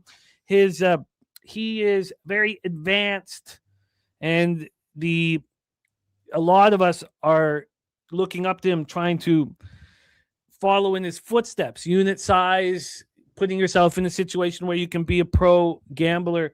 And his DMs are open to answer questions about exchanges, about getting the best lines and all that stuff, which is a huge asset to our community. Love you, TJ, my man. I hope you can rock with us on the live stream tonight. I will reach out and see if you can. We'd love to have you. TJ, I popped your X handle in the chat. Hit that link. Any last words for the Capper supporting the show? Sounds good, guys. Go make money. Take care. There he is, our guy, TJ. We are ready for our final guest here of the show, our final guest. But first, happy birthday to Abel Alvarez, our guy, 53 years old today. Abel, I guess I do have a little bit of sauce. Hey, a little bit? There's enough left for Abel Alvarez birthday toast. Abel Alvarez, to you, my friend. Happy birthday. Love capping with you. 53 years old, our friend Abel Alvarez. There we go. Just a little bit left for Abel, man. For Abel. Saturated, it's great to see you. Let's bring on our next guest. Our next guest we have not seen since week 6. We've missed him dearly. All he did was dominate through the first 5 shows he was a part of. Still ranked 3rd out of 33 cappers here on the show. 14 wins, 10 losses, plus 4.56 units. Please welcome from Las Vegas, California, our guy, Dutch Boy Fresh.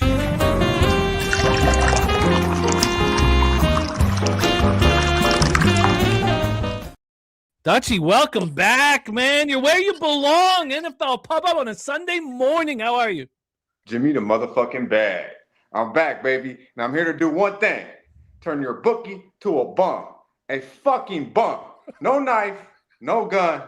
Just that knowledge, son. Thanks, Jim. It is Nevada. It is becoming Las Vegas, California, though, Jim. Did I say that again? You're like a local, because it really is Las Vegas, California. Do I keep saying Las Vegas, California every single time? But it's only right, though, that you did, because Abel A is from LA, I believe, lives in Vegas. It's his birthday. So, hey, my man, shout out to my guy, Abel A, always holding us down on Pub Sports Radio. Yeah. Oh man, it's I my was like, two yeah. favorite states. I guess that's that shit, man. It's great to have you. Great to have you, Dutchie. I don't want to say that all the time. Lack of sleep, still dealing with real serious sleep issues. Now a huge winning day would calm all that. Let's get to work. Ravens, Bengals. You are in effect right now. Take it away. Your plan of attack. Yeah, Jim, my apologies. Having some issues with my computer, but we couldn't miss the show, so we're going live on the phone, so deal with me. But we're going with the Bengals. Team total over 24.5. I like this looking awful lot, guys. I really do. I think this Ravens defense is in some trouble. Obviously, the weather there, we could talk about it. We've seen it last week in Buffalo. These motherfuckers, they don't want to hit in the cold. So you think under when it's really that cold, but these points have been hitting. The total says, I mean, it's still at 51.5. Now, last two with Burrow back 30 plus, right? 32 versus the Ravens 2 weeks ago they played, right? 24 out of 36. Okay numbers, right? 261 yards. No Higgins in that game, Jim. Now, the last three meetings, they've scored 32 plus against this Ravens defense. And I think Burrow, we're going to get the best Burrow here. A little bit of that bullshit in the post the off game, the meetings and shit, whatever he said. I think that was blown out of proportion. What I did see is him make two fluke interceptions last week that cost the Bills the game. I think we're going to see an outstanding Joe Burrow tonight. I love the over 24.5, and I'm also on the +3. The Bengals are 5-0 ATS last 5 games in December. This is money time for these boys.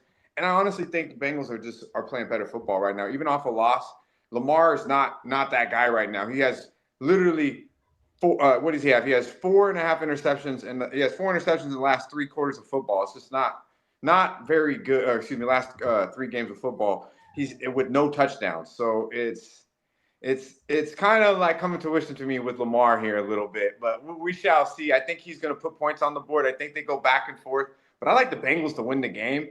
Got the 2.5. It's at 3 now, Jim.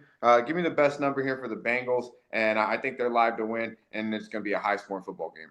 Over 24.5, we get you at +104.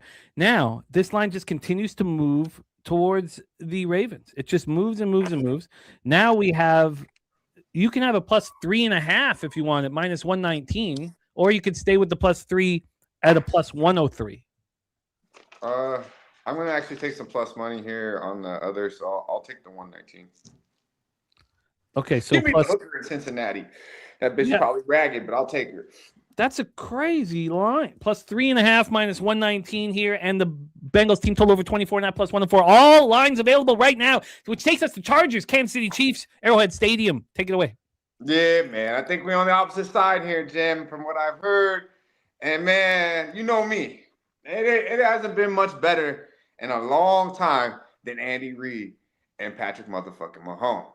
But this year, I've been fading them, and I've been fading them at the right time. And if you've been fading them, you've been doing pretty well.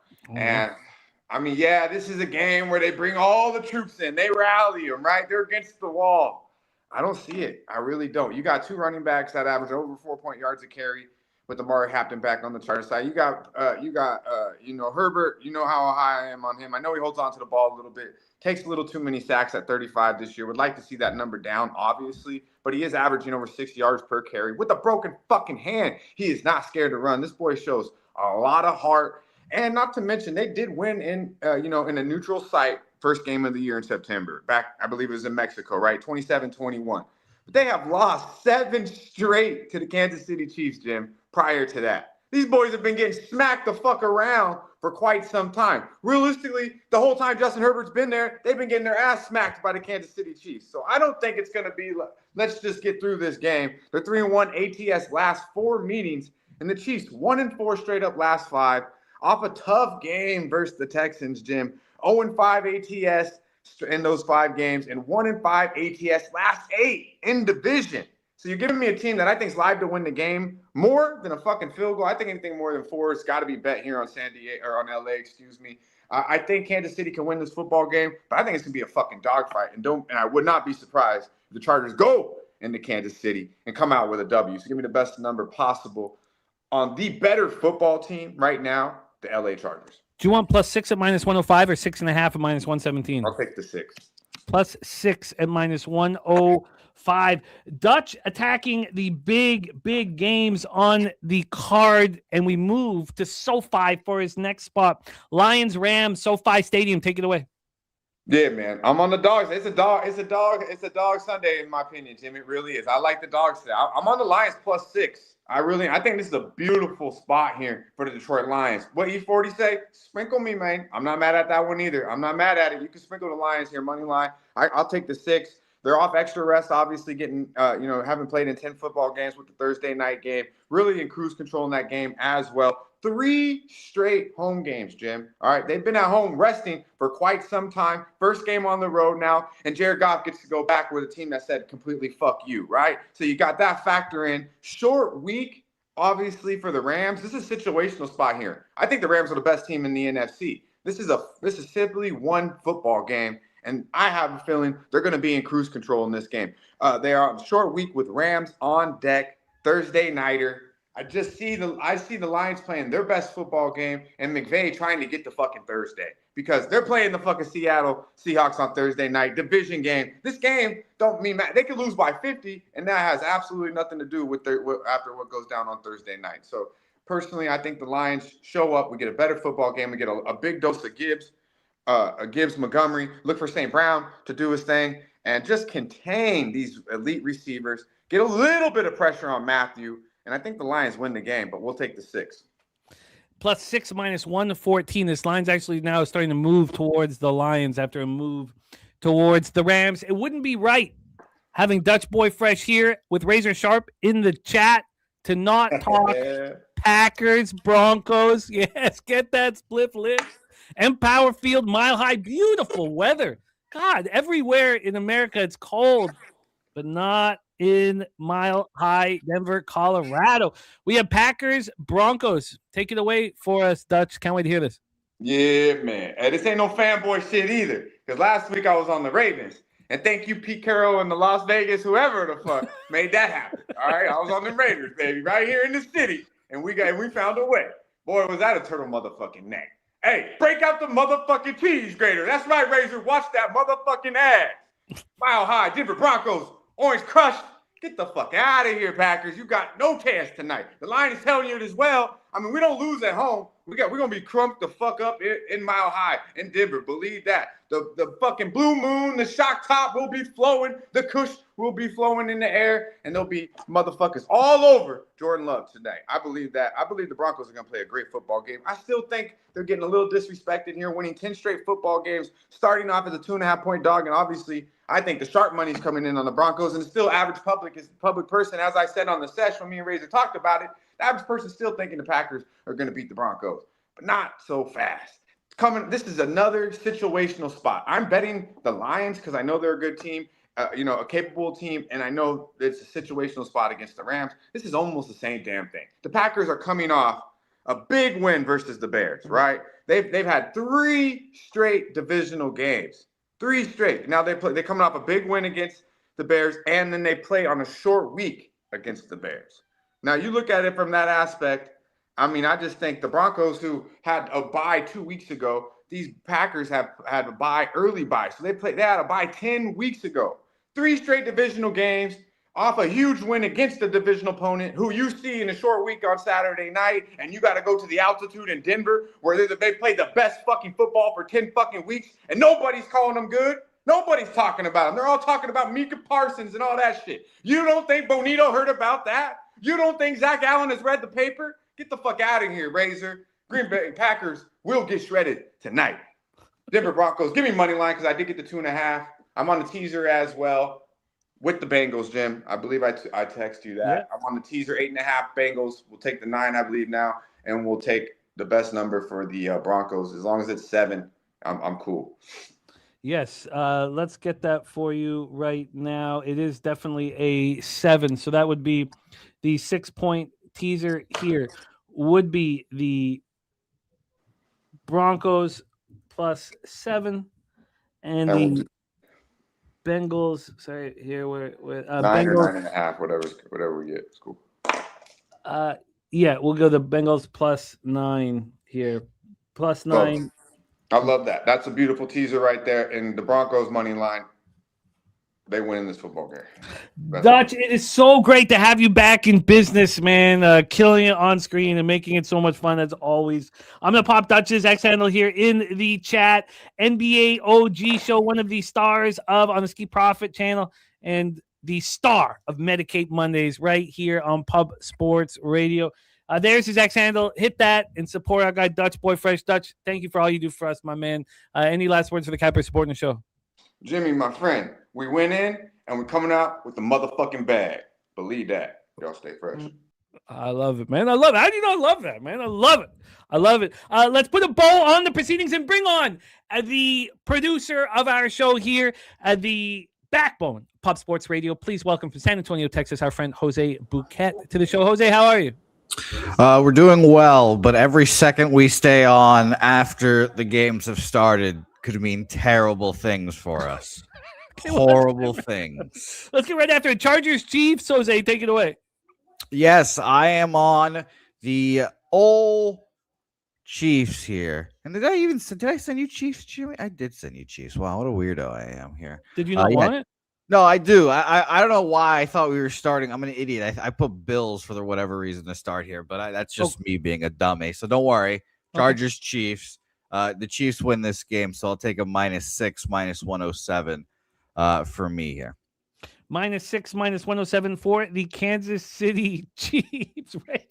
Razor firing shots, man. Firing shots. He's pumped up, man. Pumped up. Next spot on the board for our very own Jose Snips Bouquet is, and everybody wants him to talk about it, his New York Jets. His New York Jets. Yeah, no one has the fucking balls to talk about this game today. But Urban Pope says, if Jose's on the Jets, I'm tailing. Well, Urban Pope, you know what the bet is. Shout out to Old E. It's my new favorite bet when I bet these stupid assholes. Can the New York Jets score one touchdown in the first half? That's all I'm asking for. One touchdown. Is this the Brady Cook era? Is it time? So Jets first half team total over 6.5, -130. If they don't score one touchdown and I'm laying -130 juice, I'm going to be furious. One touchdown. He's got the Jets +13.5. Jets first half, one touchdown. What was the VIG? -130. Oh, I like it. One touchdown. That's it. Wish I could watch you watching him. Last time you made this bet, it was hugely. Yeah, we cashed on the first drive on both halves. Let's go to Bills Patriots here. Take it away. Bills Patriots. I hate the Patriots. Give me the Bills here. Patriots have been riding their high horse for this whole season. Drake May, blah, blah, blah, blah, blah. Josh Allen, take your father big balls out and put them all over Drake May's nose. Buffalo Bills -2.5, -107. Jesus. Helga's honestly reacting the same way you are right now. she's sitting here mumbling, what is your problem? Oh my God. Let's go to that, because you already talked about the balls on the bridge of Drake May's nose. What's going to happen to the bridge of Phillip Rivers' nose here, Jose? Because you want to talk Colts. Of course I do. Now, this is a competition of sorts, and Bobano's running away with it. He's feeling good. He's slapping his own ass. But, Jimmy, I believe in fairy tales and Shawshank. I believe. Ready for this? Here's my... Sorry. You're right. Daryl's right, though. I don't give a fucking shit what the spread. Colts money line +600? Oh, come on. 600? Do you believe in miracles? Of course I did. I bet the Spurs last night. Well, that's a little different. Oh, yeah? There's a 44-year-old man hobbling out of it. Phil still got it. Touchdown Texans already? Yeah, over betters. Okay, good. Sorry, that was well timed, because you were talking about slapping ass, and we all know we have one friend who does that. And you think that Bobano's doing that while he's looking at his NFL record? Yeah. You know what? I do indeed. Hey, him when he's talking to Trey Harris this week, like you guys said, CFL winning quarterback, Grey Cup champion, and then he's got a record like that. Who wouldn't slap their own ass at that point?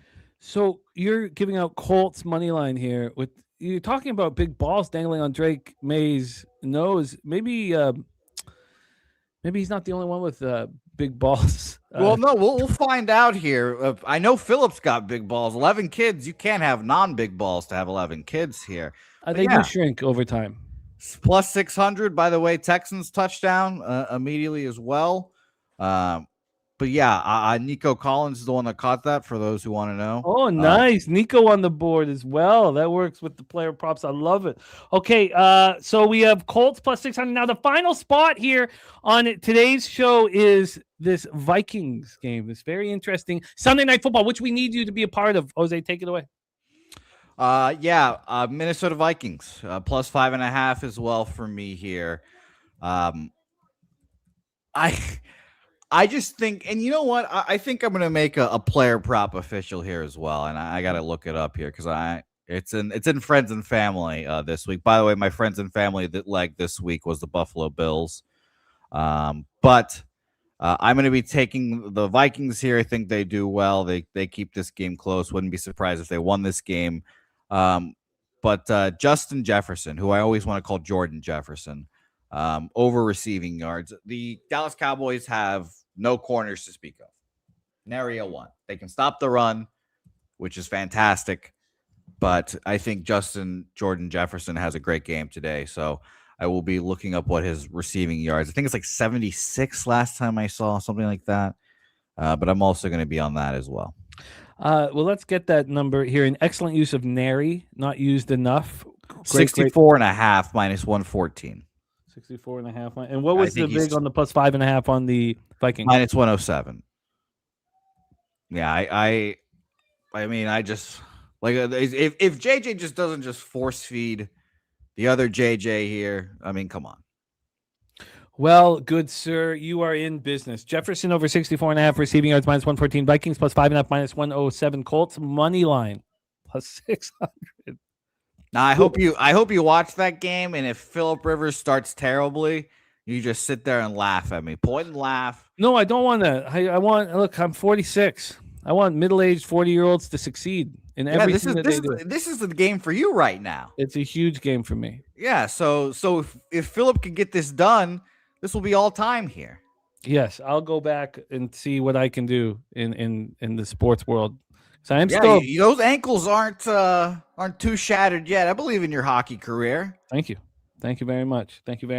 Bills minus 2.5. Jets first half one touchdown minus 130, and Chiefs minus 6 minus 107 for Jose Bouquet. Let's do a review of all action here. Stacks play today. Number 1, Kelsey over 40.5 receiving yards. Stacks play today. Number 2, Jamar Chase 100 plus receiving yards plus 118. Let's listen to Stacks' music, man, to get us pumped up for Sunday. Stacks.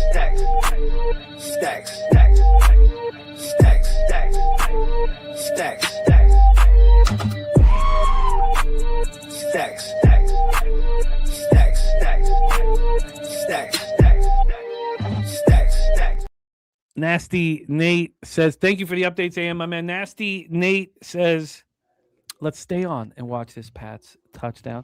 Raiders plus 13 for Bobano. Browns plus 8. Bills money line and the over 49. Washington plus 2.5 and the over 46. The over 40.5 in Carolina. New Orleans over 54.5 in Detroit. LA Rams. 49ers team total over 27.5 and the over 44. Vikings plus 6. Billy Brisbane gave us Hurts. Oh, and touchdown Pats. Well, there you go. We stayed on and watched the touchdown, Nate. Hurts. Anytime touchdown. Kyle said, I've been thinking about you at the store. Chanting snacks. Stroud, 2+ passing touchdowns, 175 plus passing yards, and Nico Collins anytime touchdown. Brizzy's already on his way to catching that. Stafford 2 passing touchdowns, Gibbs anytime touchdown, the over 40.5. A Cardinals fumble, says sports scientist Jacob. I like all of that here.